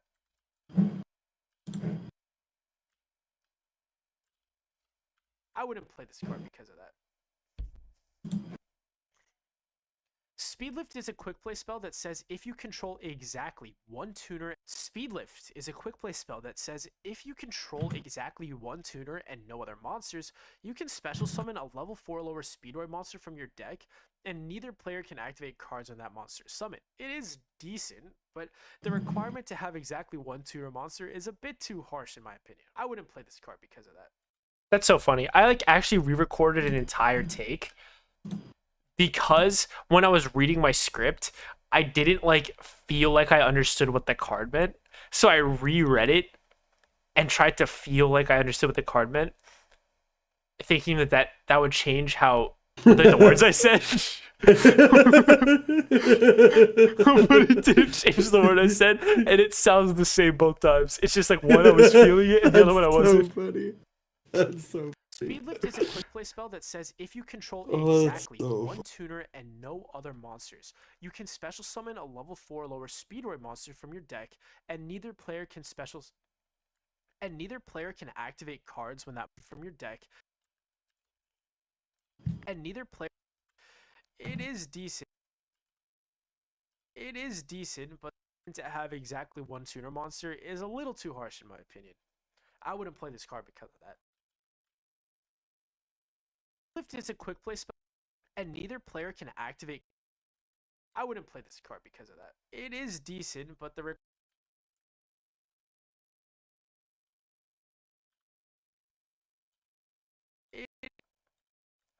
high speed relevel is a normal high speed relevel is a normal spell. High speed re High speed relevel is a normal High speed relevel is a normal spell card that says you can banish a speedroid monster from your grave to target a monster to target a to target to target a synchro monster you control. I took 5 tries to say winged armed wing. And gain attack equal to that level times 500. This is pretty weak and considered, as we've already. This is pretty 100. This is pretty weak. This is pretty weak times 500. This is. Isn't it funny that the boss monster in Black Wings isn't a Black Wing card? It's a black winged card. Yeah, that's so dumb. 500. This is pretty weak. Like, what were they thinking? Like, it was just too strong if it was a Blackwing card. That's pretty cringe. Already have Speedroid Red-Eye Dice for level modulation and Card Turbo for an attack boost. I would skip adding this card to your deck. Now, for traps, we have Speedroid... Dude, I'm finally on traps. There's only 3 fucking traps. Oh my god. Now, for traps, we have Speedroid Duplicate, a must include in any control your grid deck. It lets you banish a wind monster from your grave to bounce any card your opponent controls back to the hand. This is a great piece of disruption for your deck. Next, during your main phase, you can target a level 2 or higher Speedroid monster you control to reduce its level monster by 1 to special summon Duplicate as a level 1 tuner monster. This is insane because it allows a disruption trap to become fodder for synchro plays, giving it utility in all the best ways possible. Redicicle. Next we have Redicicle, which I... You know there's a Speedroid card called Redicicle? And I think it's meant to be a play on words recycle. Recycle, yeah. Next we have Redicicle, which... Redicicle. Yeah. Next we have Redicicle, which I think is supposed to be... You know an interesting archetype? Huh? Are you familiar with the fur hires? Yeah. I made a furry meme about them. Yeah. Like, you know how they read? How, like, you in the card tech it says for hire. What do you mean? Here, let's pull this. Duplicate, a must include in any Speedroid deck. It lets you banish a wind monster from your grave equal to the result. It has both a bad name and a bad effect. Which has both a bad name and... Which has both... Like, It lets you... You can special summon one monster for hire. It lets you special from your and hand. a bad effect. You can special summon one special monster summon a for Speedroid hire from from your hand. graveyard with its effects negated and roll a die to make its level equal to Monster. the result. Also, it also has a... If a monster for hire is special, you can special summon one monster for hire. Not one for hire monster. One monster for hire. Oh, just the pun. Just to play on words. It's a they actually use the play on words. That's you can funny. special summon one monster for hire. That's pretty funny. Yeah, isn't that fire? Yeah, I would never have known that until you brought that up. Yeah. I love that. I love when cards do that. Its effects negated and roll a die to make its level equal to the result. Also, it also has a grave effect where you can bet. It lets you special. Also has a grave. It also. It was my meme was if your favorite deck is for hire, and then it was Moist Cradle being like, does it even need to be said? Does it even need to be said? Yeah. You can immediately tell what this means. It also has a grave effect where you can banish it to synchro summon a wind monster using monsters you control. It also has a grave effect. It also has a equal to the result. It also has a grave effect, where you can banish it to synchro summon a wind monster using monsters you control, including a Speedroid tuner. I guess it's supposed to be an IP Masquerena type effect, but it just falls flat. It would be cool to summon Kite Drake on your opponent's turn to nuke their board, or to negate their plays, but being a trap card and having a gamble effect is pretty lackluster. It would be cool to summon. Next, we have Redicycle, which I think is supposed to be a play on words for recycle, which has both a bad name and a bad effect. It lets you special summon a Speedroid tuner from your graveyard with its effects negated and roll a die to make its level equal to the result. It also has a grave effect, where you can banish it to synchro summon a wind monster using monsters you control, including a Speedroid tuner. I guess it's supposed to be an IP Masquerena type effect, but it just falls flat. It would be cool to summon Kite Drake on your opponent's turn to nuke their board, or to negate their plays, but being a trap card and having a gamble effect is pretty lackluster. Or to negate their plays, but being a trap. I don't know how I want to do that. But being a trap card and having a gamble effect, but having a gamble effect is pretty lackluster. But being a trap card and having a gamble effect is pretty lackluster. Finally, we have Dice Roll Battle. Yeah, that's really cringe. They actually just completely decimated a good trap card for a good Speedroid trap card. Basically, what it does is you activate it, and then you can special summon a Speedroid tuner monster from your graveyard, right? And that sounds pretty good. And then but the thing is, you roll a die, and then its level becomes that level. And then, that's so funny. And then you can synchro summon into a monster with monsters you control. But dude, the thing that's cringe is that if you didn't have a gamble effect, you just summoned a Speedroid tuner from your grave and then synchro summoned with it, like that's an IP Masquerena, and that would be really good. It's that the gamble effect fucking ruins the card. Like the fact that you need a gamble for the tuner, it makes it so like you don't know what you don't even know if you can synchro summon. But what's the card called? Redicycle. Exactly. You're recycling by getting the card from your grave and then rolling a dice. So, Bruh. You're the bad one. Hold on. I'm literally gonna put you in the clip. I need you to say that again. All right, I'm recording. Oh, I don't remember what I said. Oh, wait. Listen, it's called Redicycle. Dude, it recycles a card from the grave and then rolls a dice. That's the point, man. It's still bad. Nah, you're bad. Okay, I'll see if that's funny in there. Finally, we have dice. But you did make me understand the pun. Yeah. Yeah, you did make me understand the pun. You did make me understand the pun. To be fair, I actually didn't understand it before you said that. Yeah, you're bad. Battle. As a normal trap card, when an opponent's monster declares it, they actually could have just made Redicycle, like as in you just summon dice from your hand deck or graveyard. Dude, imagine you could just summon Speedroid Red Dice from your hand deck or graveyard, and then synchro summon on your opponent's turn. Then it wouldn't be Redicycle. It would just be called Dicycle, but I think Dicycle would be fine. I think Dicycle is crazy.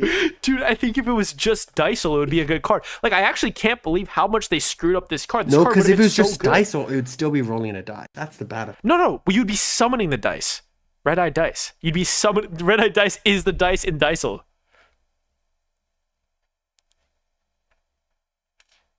Listen, man. It's not a bad card if you have the Heart of the Cards. Yeah, Heart of the Cards. Yeah, right. Yeah. Cringe, dude. Yeah. Finally, we have a dice roll. Opponents. Finally, you know, okay. I get the occasional, like on my For You page, just like a clip of Yugi cheating. Like I just watched a video and it's and it's Yugi activating Pot of Greed, and then picking up 2 cards for his first draw, and then 2 more cards for his second draw.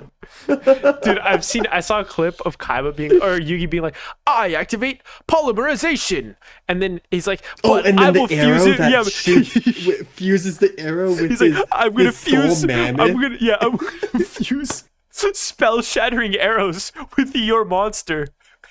And Kaiba's like, no, Yugi, I didn't even know you can do that. Yugi's like, well, yes, I can, Kaiba. Get fucked. He fuses Skull Mammoth with his spell card arrow, fuses those two to shoot into their Blue Eyes White Dragon. Ultimate Dragon. Yeah, whatever it is. Ultimate Dragon. Yeah. And then he says, but because Mammoth is undead, it actually doesn't give me your monster. It actually attaches to Blue Eyes Ultimate Dragon and makes it an undead type, or something. Yeah, it's some and stupid it's like, shit. What are you saying, Yugi? Dude, that literally sounds like me versus you when we were kids. Literally. You're like, wait. You hadn't even read the rulebook. You didn't even read the rulebook yet, and I'm just telling you. No, trust me. This is how it works. Yeah. No, you know what it is. You know how Yugi plays.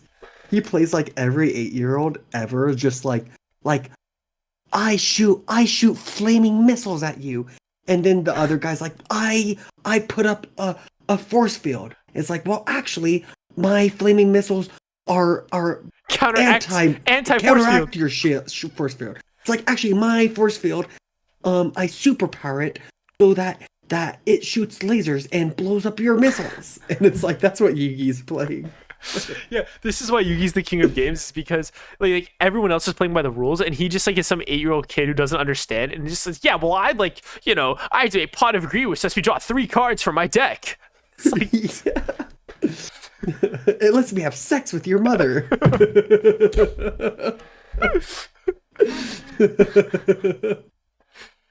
my god, that's funny. You can banish a speedrun monster from your grave and a spell.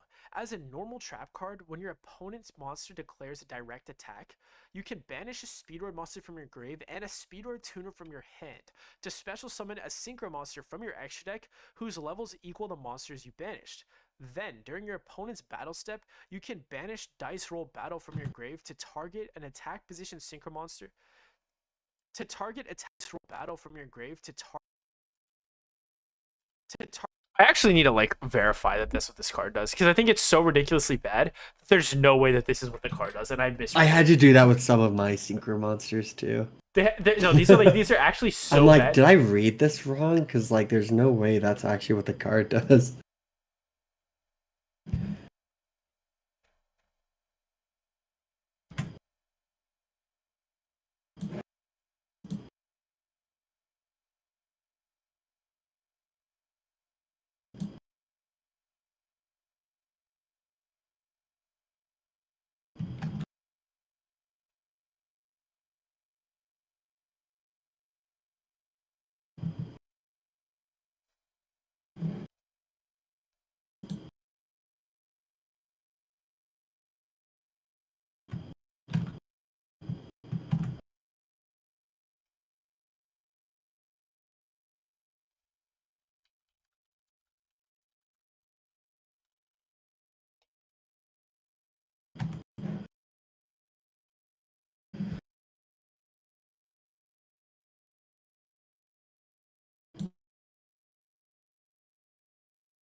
No, yeah, that's actually what it does. Wow, that's actually so bad. What? That's a card? Like, I'm like having like post edit realizations of how bad this card is. Like, this card is so garbage. To target attack position synchro monsters on both sides of the field and force your opponent's synchro monster to attack the one you control. This is a super gimmicky card and probably shouldn't be used in any legitimate strategy. It's pretty funny and would make me laugh if it actually resolved in a game, though. And there you have it. Like, no, dude. Finally, we have a Dice Roll Battle. I need to show you this card. Hold on, look at my screen. I have to show you this card. This card is like probably the worst Yu-Gi-Oh card I've ever seen. Finally, we have Dice Roll Battle.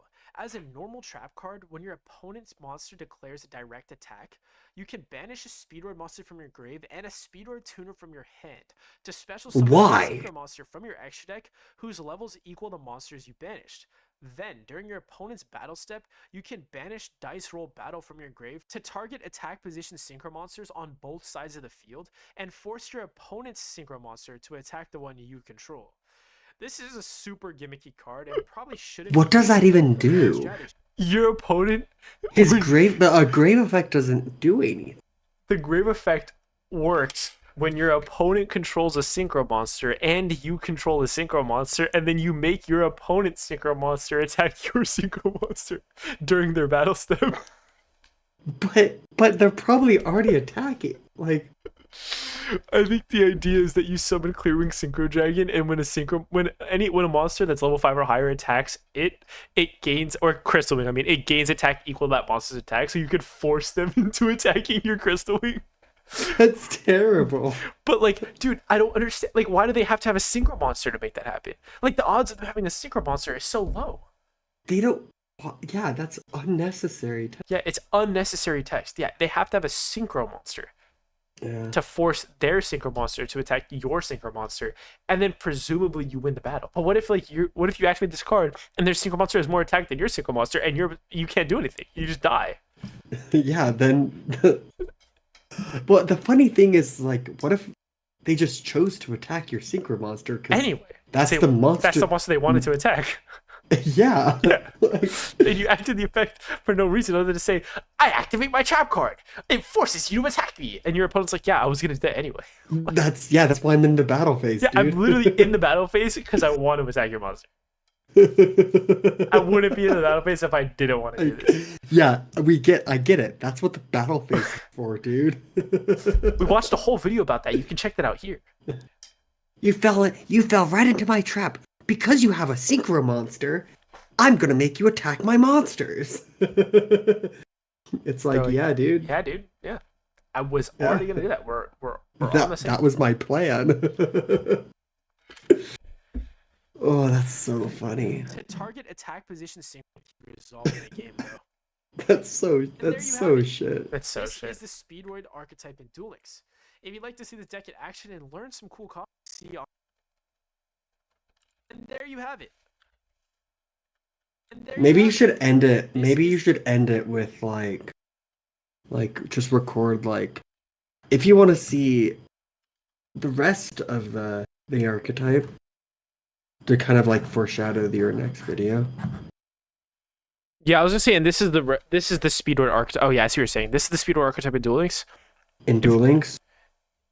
Yeah. If you'd like to see the rest of the archetype in action, if you'd like to see the rest of the archetype,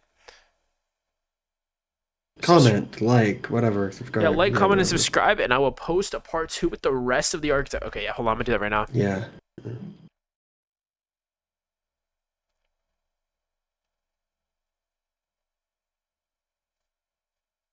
Oh, wait. I can literally just do that with you here, too, because I'm just gonna pull the audio anyway. Yeah.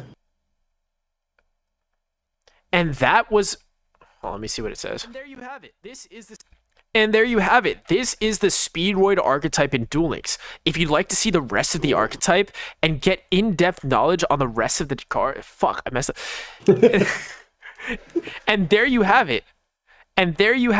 This is the Speedroid archetype in Duel Links. If you'd like to see the rest of the archetype, like and subscribe and comment down below. No, I don't know. How do I say this? It's getting... And there you have it. This is the Speedroid archetype in Duel Links. And there you have it. This is the Speedroid archetype in Duel Links. If you'd like to...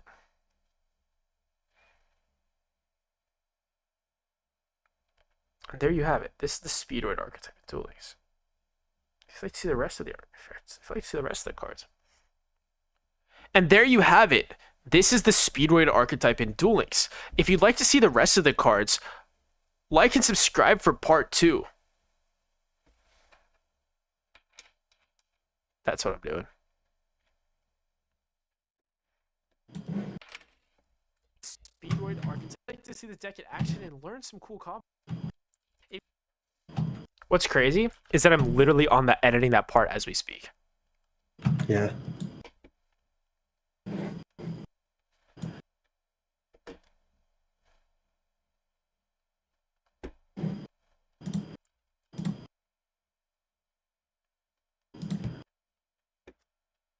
Dude, I just finished editing them down. I'm gonna add that like ending right now. Nice. Android archetype in Duel Links. If you'd like to see the rest of the cards, like and subscribe for part 2.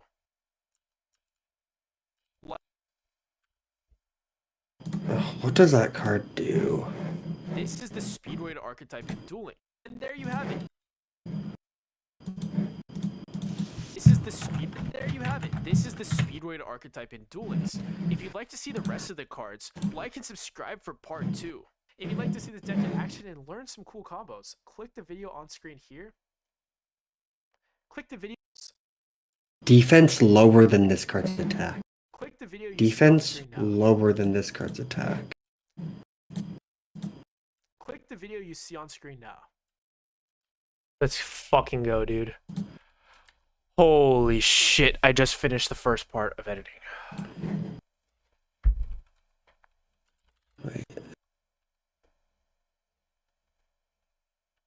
Face-up monsters on the field with defense lower. The defense of this card has to be lower than 2,800. In Duel Links. Starting our monster lineup off, Speedroid Terratop is your main search. That's so cringe. Okay. Woo!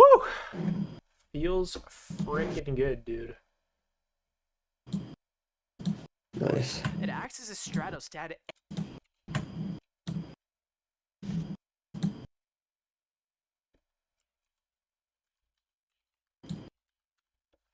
Wow, dude.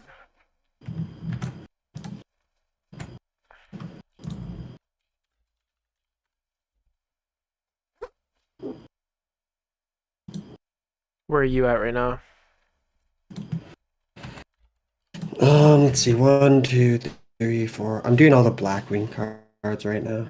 I don't know how I want that to be edited down, to be honest, because I kind of lumped them all together in some sort of way. So, but like, it's just weird because I don't know the Blackwing cards very well, and I don't know how relevant their effects. I mean, obviously they're relevant, but like, I don't know. I don't care too much about them. Because it's like how Vayu uses them is completely different from how they are using Black. You know? Yeah, did you differentiate what, like, the differences? I brought them both up, kind of, but I don't know.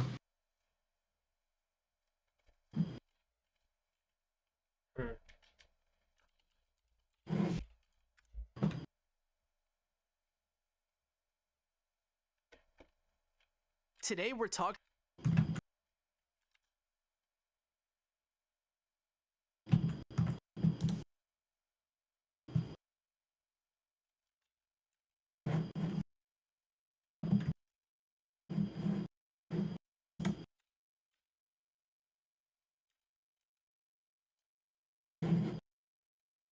Welcome to Archetypes Uncovered. In this series, we dive into archetypes and analyze each card's role in their deck so you can become the best duelist there is. Comment down below the archetypes you want uncovered. Let's go. Today we're talking about Speedroids in Duel Links. I like that. I like that. Oh, you see it? Oh, am I sharing my screen? Yeah. Yeah, you're still sharing your screen. Oh, whoops. I did not mean to do that. What background do you think I should use? So from here? Today we're Do I go into this background? talking about Speedroids Or do I go into this background but black? in Duel Links. Starting our monster. Or do I go into or do I go into paper? Ooh. We have Galaxy. We have Grain. I think Galaxy. Because Galaxy It just has the most brain stimulation, you know? Okay. Wind monster, which all Speedroid cards just so happen to be, you can special summon it from your hand. Dude, I finally got it. It's 17 minutes long. Nice.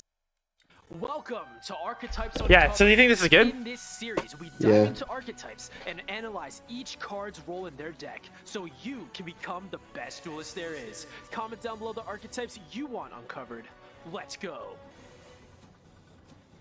Today we're talking about Speedroids in Duel Links. I feel like that transition's so abrupt. It goes from like this into this. Does this like match the vibe of the intro? Today we're talking about...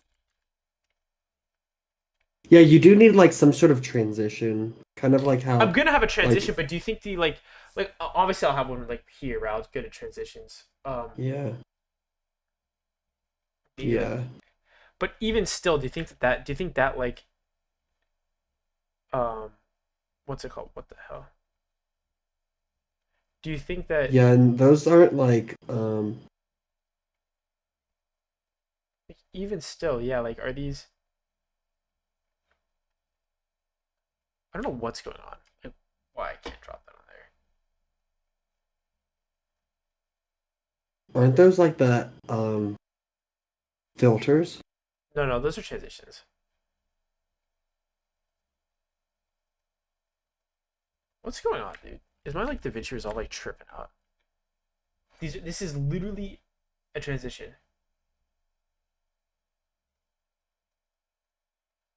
I don't even know. I'm gonna close DaVinci Resolve and reopen it.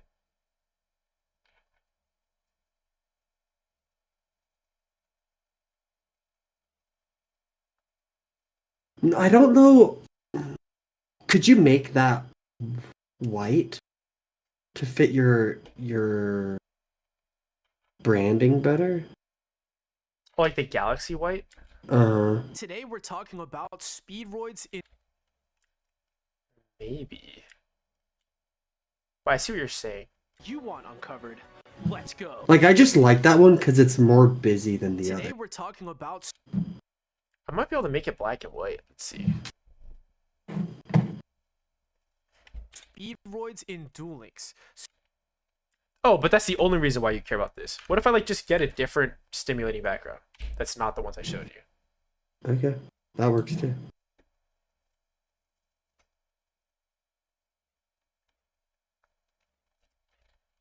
But you think I should have a white background, not a black background? White or black? White or both? Either works. The only reason why I think black is I just don't want people's like screens to just be or screens to blast them in the eyes if they're watching at nighttime. Yeah.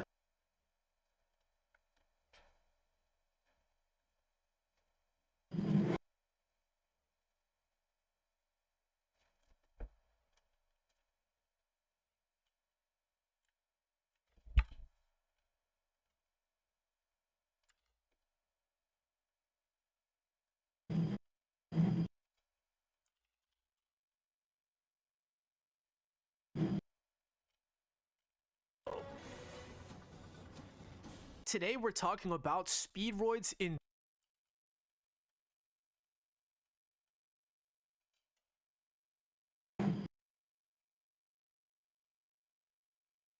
Duel Links. Starting our monster lineup off...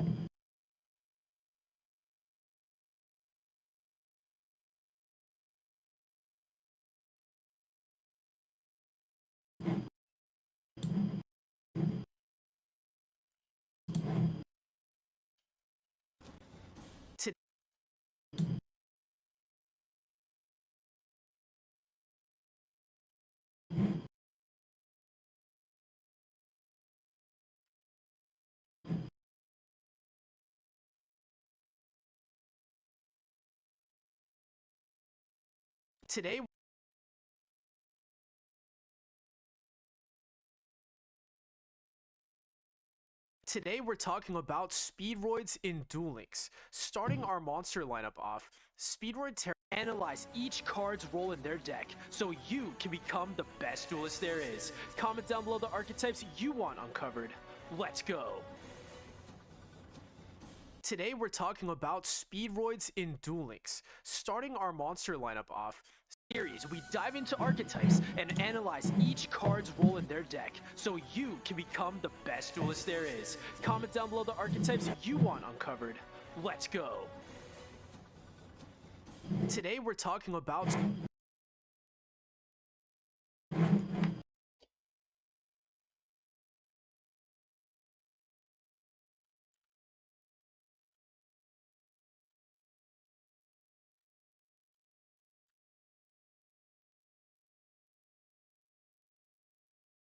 I don't think I like this section.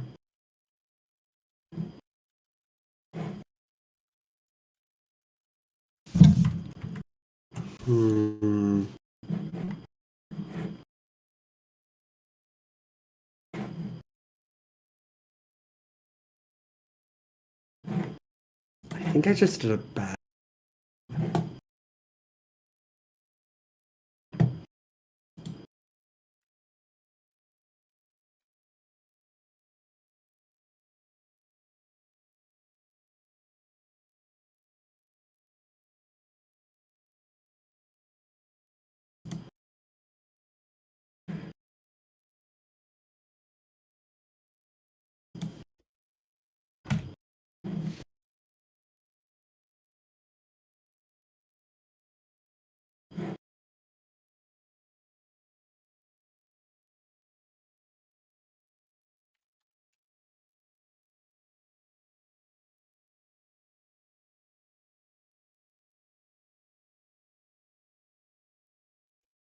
Uh, uh,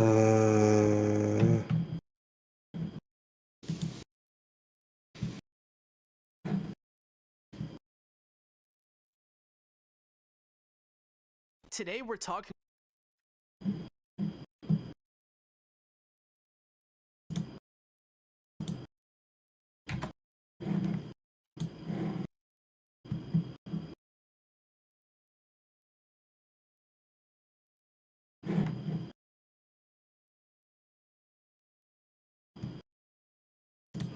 Today we're talking about speed.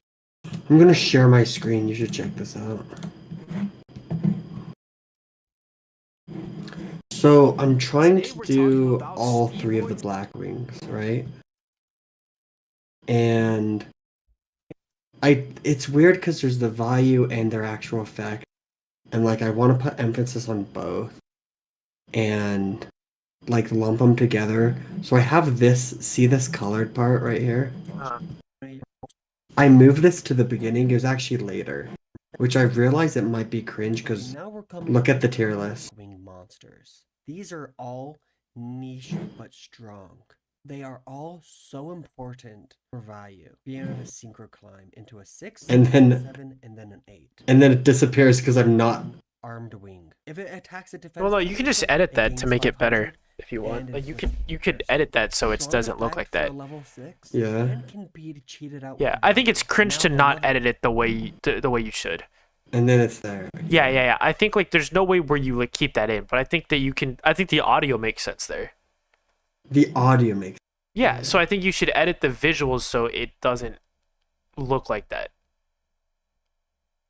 Do you know what I mean? Like, make it so, like the way you would do is you would mask out your camera and then duplicate the bottom, like the layer to the left and then put it underneath. So then your cam, because the only thing that's moving right now in the second clip, in like, you know, that the slightly like teal clip that looks out of place is your camera, and that's the only thing that matters, right? Everything else is just still. So you could just mask out your camera and then get a still image and put it behind it. Does that make sense? Yeah. That's a lot of... Dude, this is gonna be a lot of editing, dude. That's not... I mean, it'll take you like... No, I just mean this video. This video in general. Yeah, I mean, like, that edit would probably take you 20 seconds. Like, you just need to open up... Like, what you should do is, I guess, highlight... Open this infusion.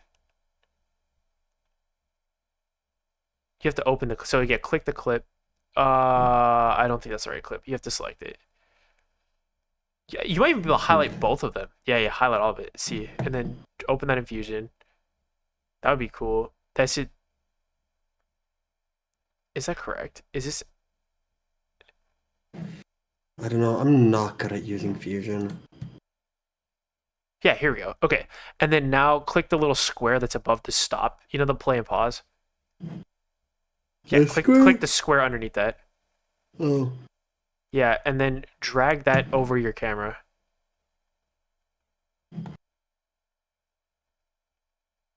I think you have to move it by moving the middle thing, the middle green stuff. Yeah, so just and make sure that you just mask out just your camera.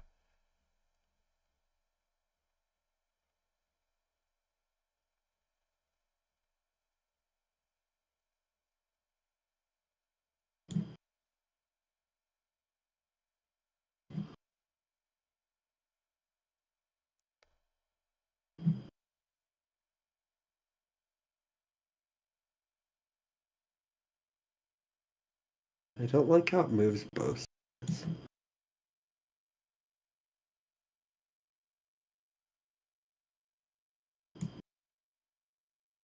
Okay.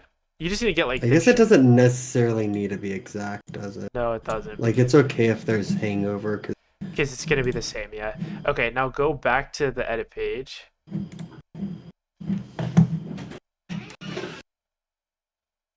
Hello. How are you? What are you doing? I just got back from dancing. Oh wow. Today we're That's talking funny about that you assumed speedboarding. that I would be awake right now. I saw your light on. Still.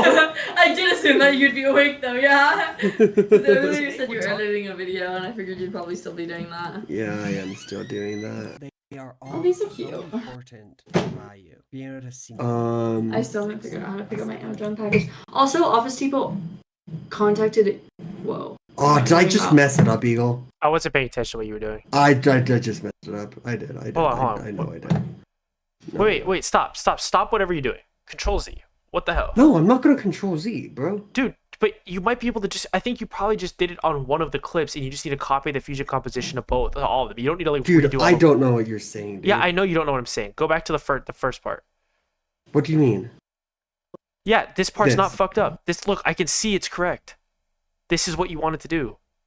Oh! Yeah, look you at just have to that. copy the fusion composition on this. So Dude, I don't even know what that means. So okay, dude. go back and open this one in Fusion. Yeah. We're in Fusion. Yeah. See that rectangle? Copy this rectangle. Copy this. Bottom left. Above median. Copy this. Yeah. Control C. Or you can just Copy. copy. Yeah. Now go back there.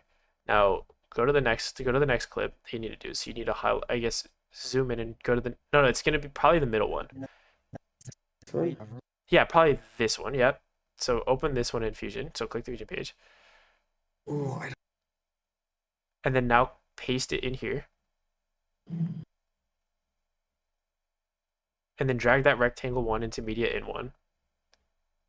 You have to drag that into there. Yep, there we go. And then now do that again for the last one, the one that you started fucking up.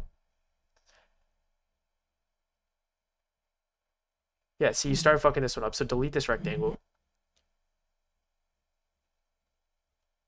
Oh, and then paste this rectangle. Yeah. And then connect And that. then connect that. And then So now go. what? Listen, it's like 1:30. So I zoom still in. don't understand what this is accomplishing. So zoom in.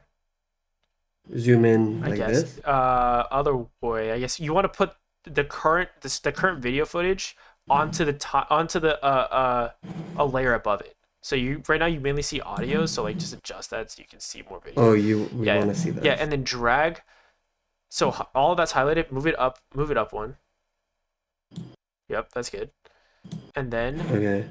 you want to probably copy the clip right to the left of it. You want the tier list to the left of that, right? So I guess I don't know what I want. click, hold Alt, and Alt. and click this the clip, one of the clips. Doesn't matter which one. Not the one above. Hold on, Control Z that. On the bottom timeline. Yeah, click Alt Yeah, just drag that over. That's fine. That's fine. And now just extend that clip. Yep, there we go. Okay. Now click play. Okay, now we're coming up on the Blackwing monsters. These are all niche but strong. They are all so important for value. Ah! Into a 6, a 7, and then an 8. Let's start with Yeah, see, now it looks like it's legit. I understand. Oh my gosh. Okay, I get you. Thank you. Thank you for that. Today we're talking. So funny. I was not understanding. Okay. Thank you. If it attacks a defense position, it gains 500 About and inflicts piercing. Strong effect for a level. Okay, well, what were you saying, Janessa, about Now the level. Just Trader Joe's messaged Now the me level 7. literally yesterday, and I didn't see it until today we're talking about speed. yesterday, like 2 days ago. And so I'm gonna respond to them 2 days later. Today we're talking. I thought you said they messaged you and said that Today we're they talking about weren't hiring or only hiring like manager positions. But with the That's Office Depot, sorry. I accidentally said Office Depot, I don't know why. I'm talking about Trader Joe's. I'm calling them tomorrow to set up an interview, but I'm just scared that, like, because I ignored them for a day, that they're gonna be like, you're a loser. I see. That's all. I just am also in a pending period before bed because I'm super energetic right now because I just went dancing. Mm. But I also sleep is. Yeah. Yeah, I'm pretty EP. Today- Oh, I also wanted to post Okay. one of my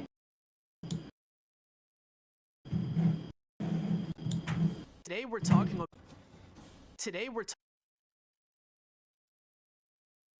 Oh, I will Today- tell you I am currently live right now. To no one, but still. Oh, really? That's really funny. Yeah. Should I not be in the background of your video? No, I'm not making a video right now. Today we're. But they can hear. What's that? But they can hear. No one can hear you because no one's watching right now, but Today But we're talking. Yes. supposedly, like, yes. oh, okay. Mhm.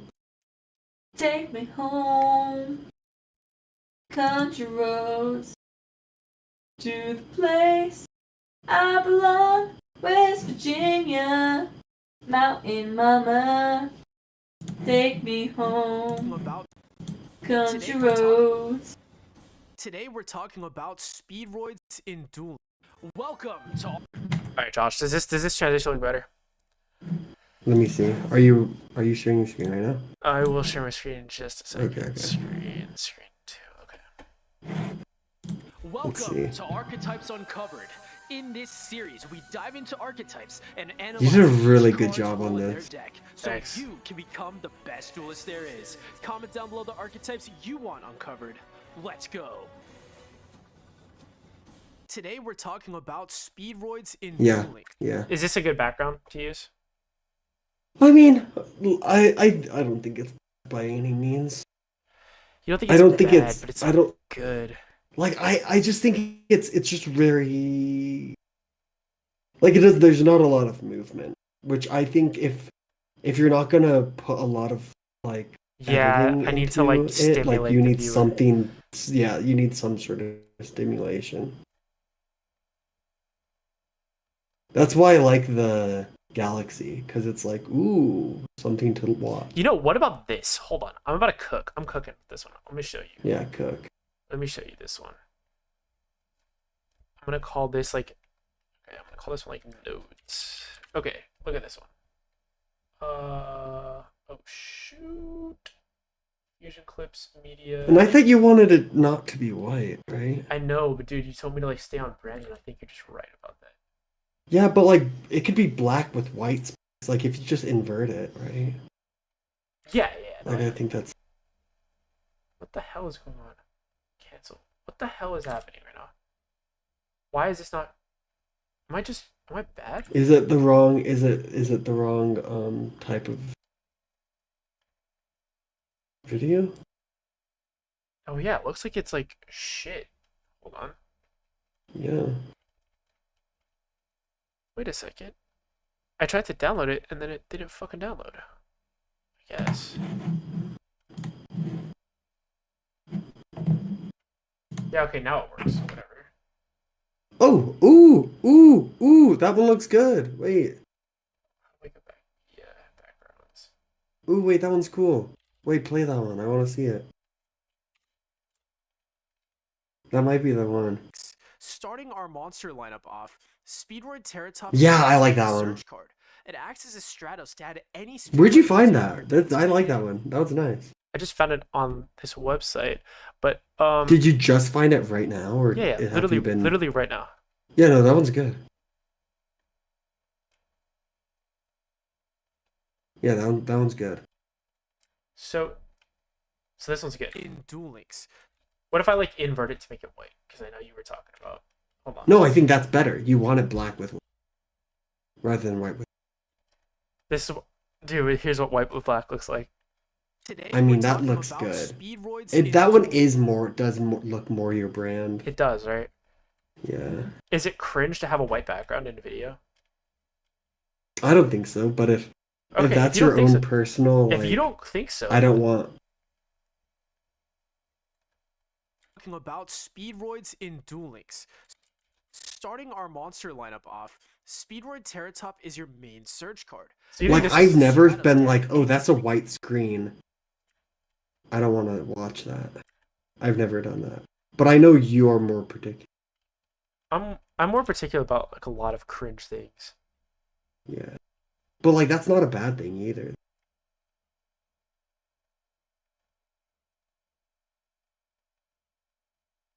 Okay, how about this? Today we're talking about. Today we're. Is that too fast? Yeah. Today we're talking. Oh, yeah, that doesn't work because it's the Today layering we're is messed talking up. about speed. Today we're talking about Speedroids in Duel Links. Starting our monster lineup off. Yeah, that works. Speedroid Terratop is your. Today we're talking about. Why do you do push? I don't. I'm just saying that this is one option. I wouldn't do push.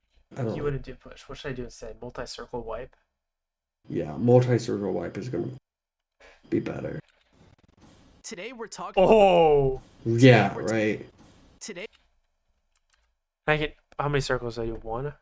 I might even do try drop warp. I've never used drop warp in this context, but I might. Like, I think it might look good.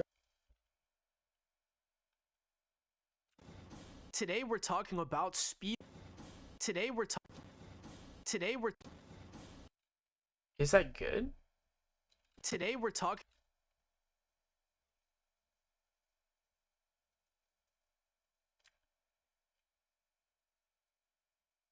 Today we're. Does that look good or am I? Today we're talking about.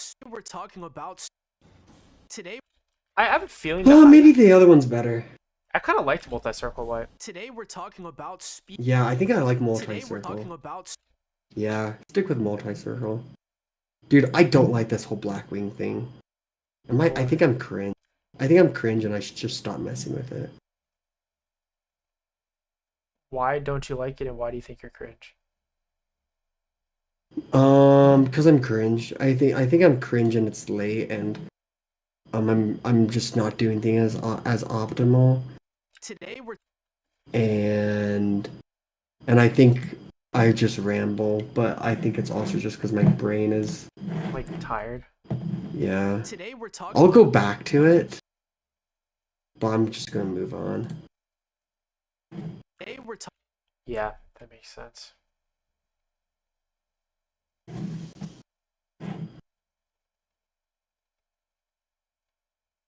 Today we're talking. Today we're talking about. Today we're talking about Speedroids in Duel Links. Starting our monster lineup off, Speedroid Terratop is your main search card. It acts as a Stratos to add any Speedroid monster from your deck to your hand. To make it even better, it can special summon itself if you control no monsters. Historically, this card has been limited in the Yu-Gi-Oh! TCG for a very long time because of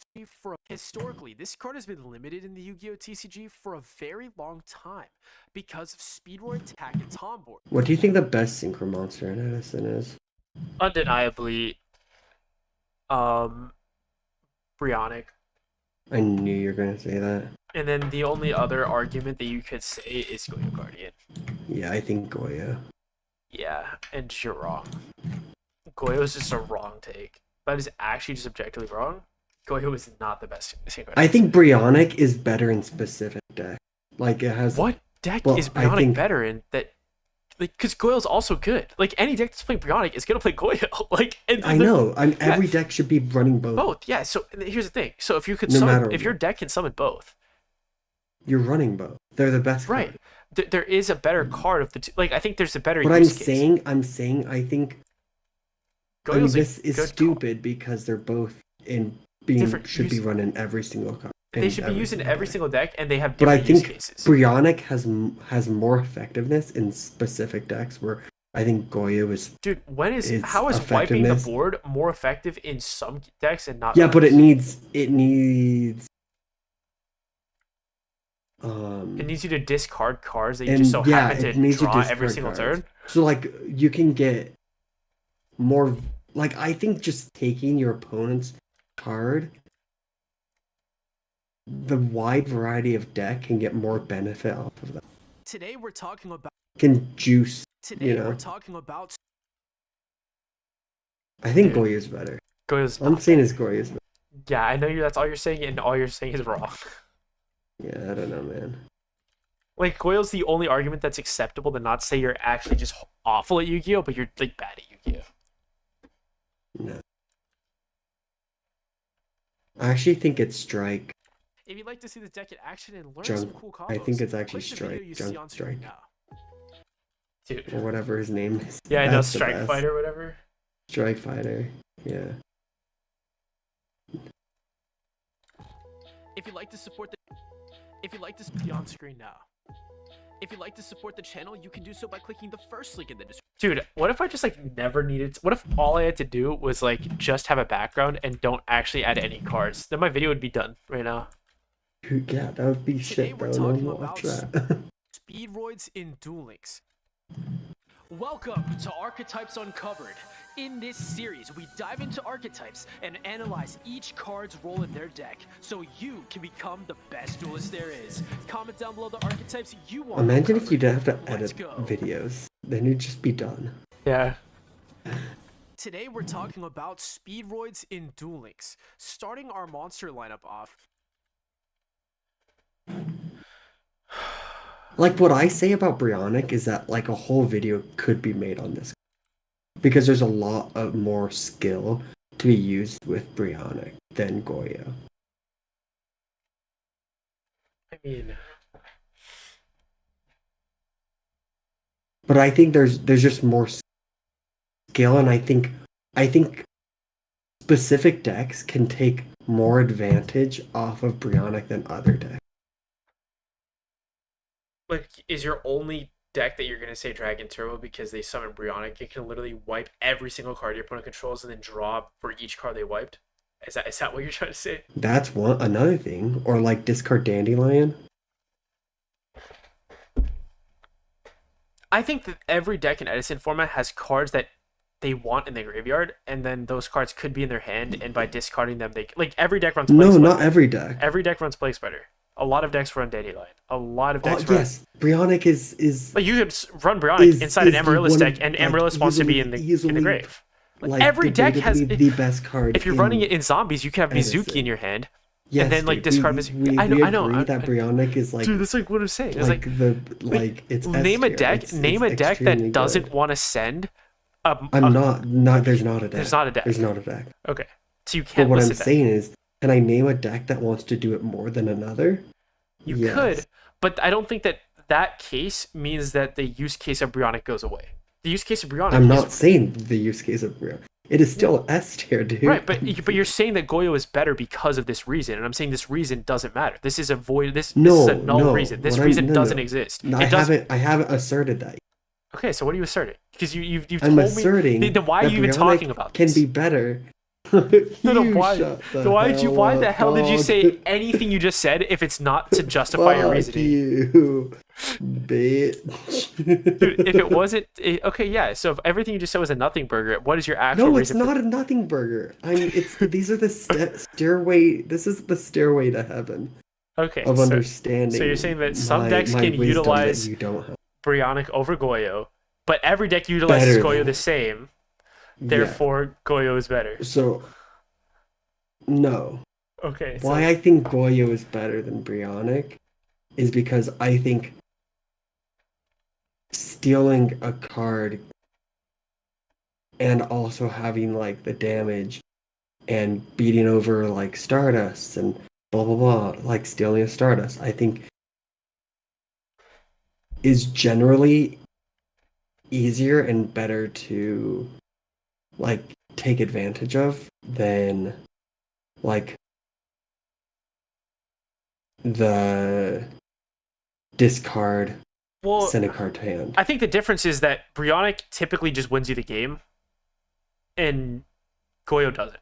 Like Goyo gets you in an advantageous position, but Brionic wins the game. Like pretty much anytime. Dragon. Yeah, but same with Trident no, Dragon. but like typically when you summon Brionic, you are gonna win the game. Like I find it very rare that you summon Brionic and you don't win.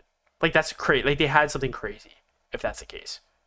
Just most of the time you summon Brionic. I don't think you just play Brionic when you have lethal. No, exactly. Am I playing Brionic wrong? Is that what you're telling me? I'm not telling you I play should Brionic only be wrong. Brionic. No, but like when I have lethal. No, but like you could like if your deck, yeah, exactly. If you have a deck that can utilize Brionic in other cases that aren't just winning the game, then yeah, you should use Brionic in those cases, which is what you're talking about. But I'm saying that in any deck that isn't utilizing in a deck that it can only be used to push lethal, I think Goyo's better.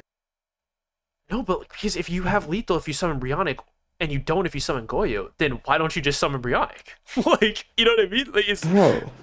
I just think that the case for having lethal damage with Brionic is. Dude. I'm just saying, typically when you summon Brionic, you're gonna win the game. And if you summon Goyo, when you draw Exodia, you win the game. That doesn't mean it's better than Goyo. I would rather have 5 pieces of Exodia in my hand than having Goyo. I know, dude. Yeah, so why don't you want the 5 pieces of Exodia then? If I was running a 5-card deck, if I was running a 5-card deck, I would run all 5 pieces of Exodia and I would win the game. If I could run only 5 cards in a deck, it'd be the 5 pieces of Exodia. Yeah, and that's what. If I could run a 6 card deck, it'd be the 5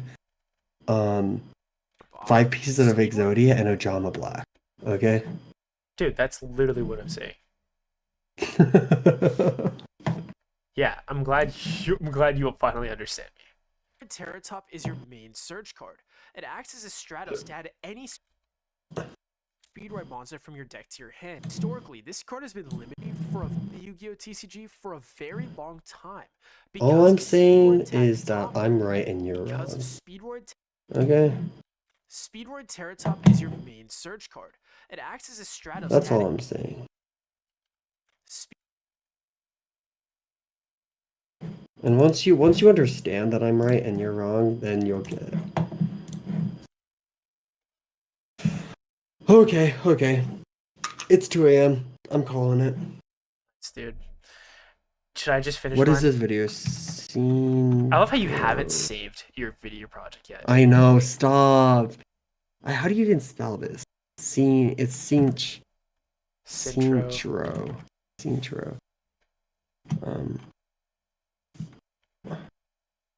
All Cintros. Okay. Let's see. And goodbye. Alright, see you, man. Okay, I just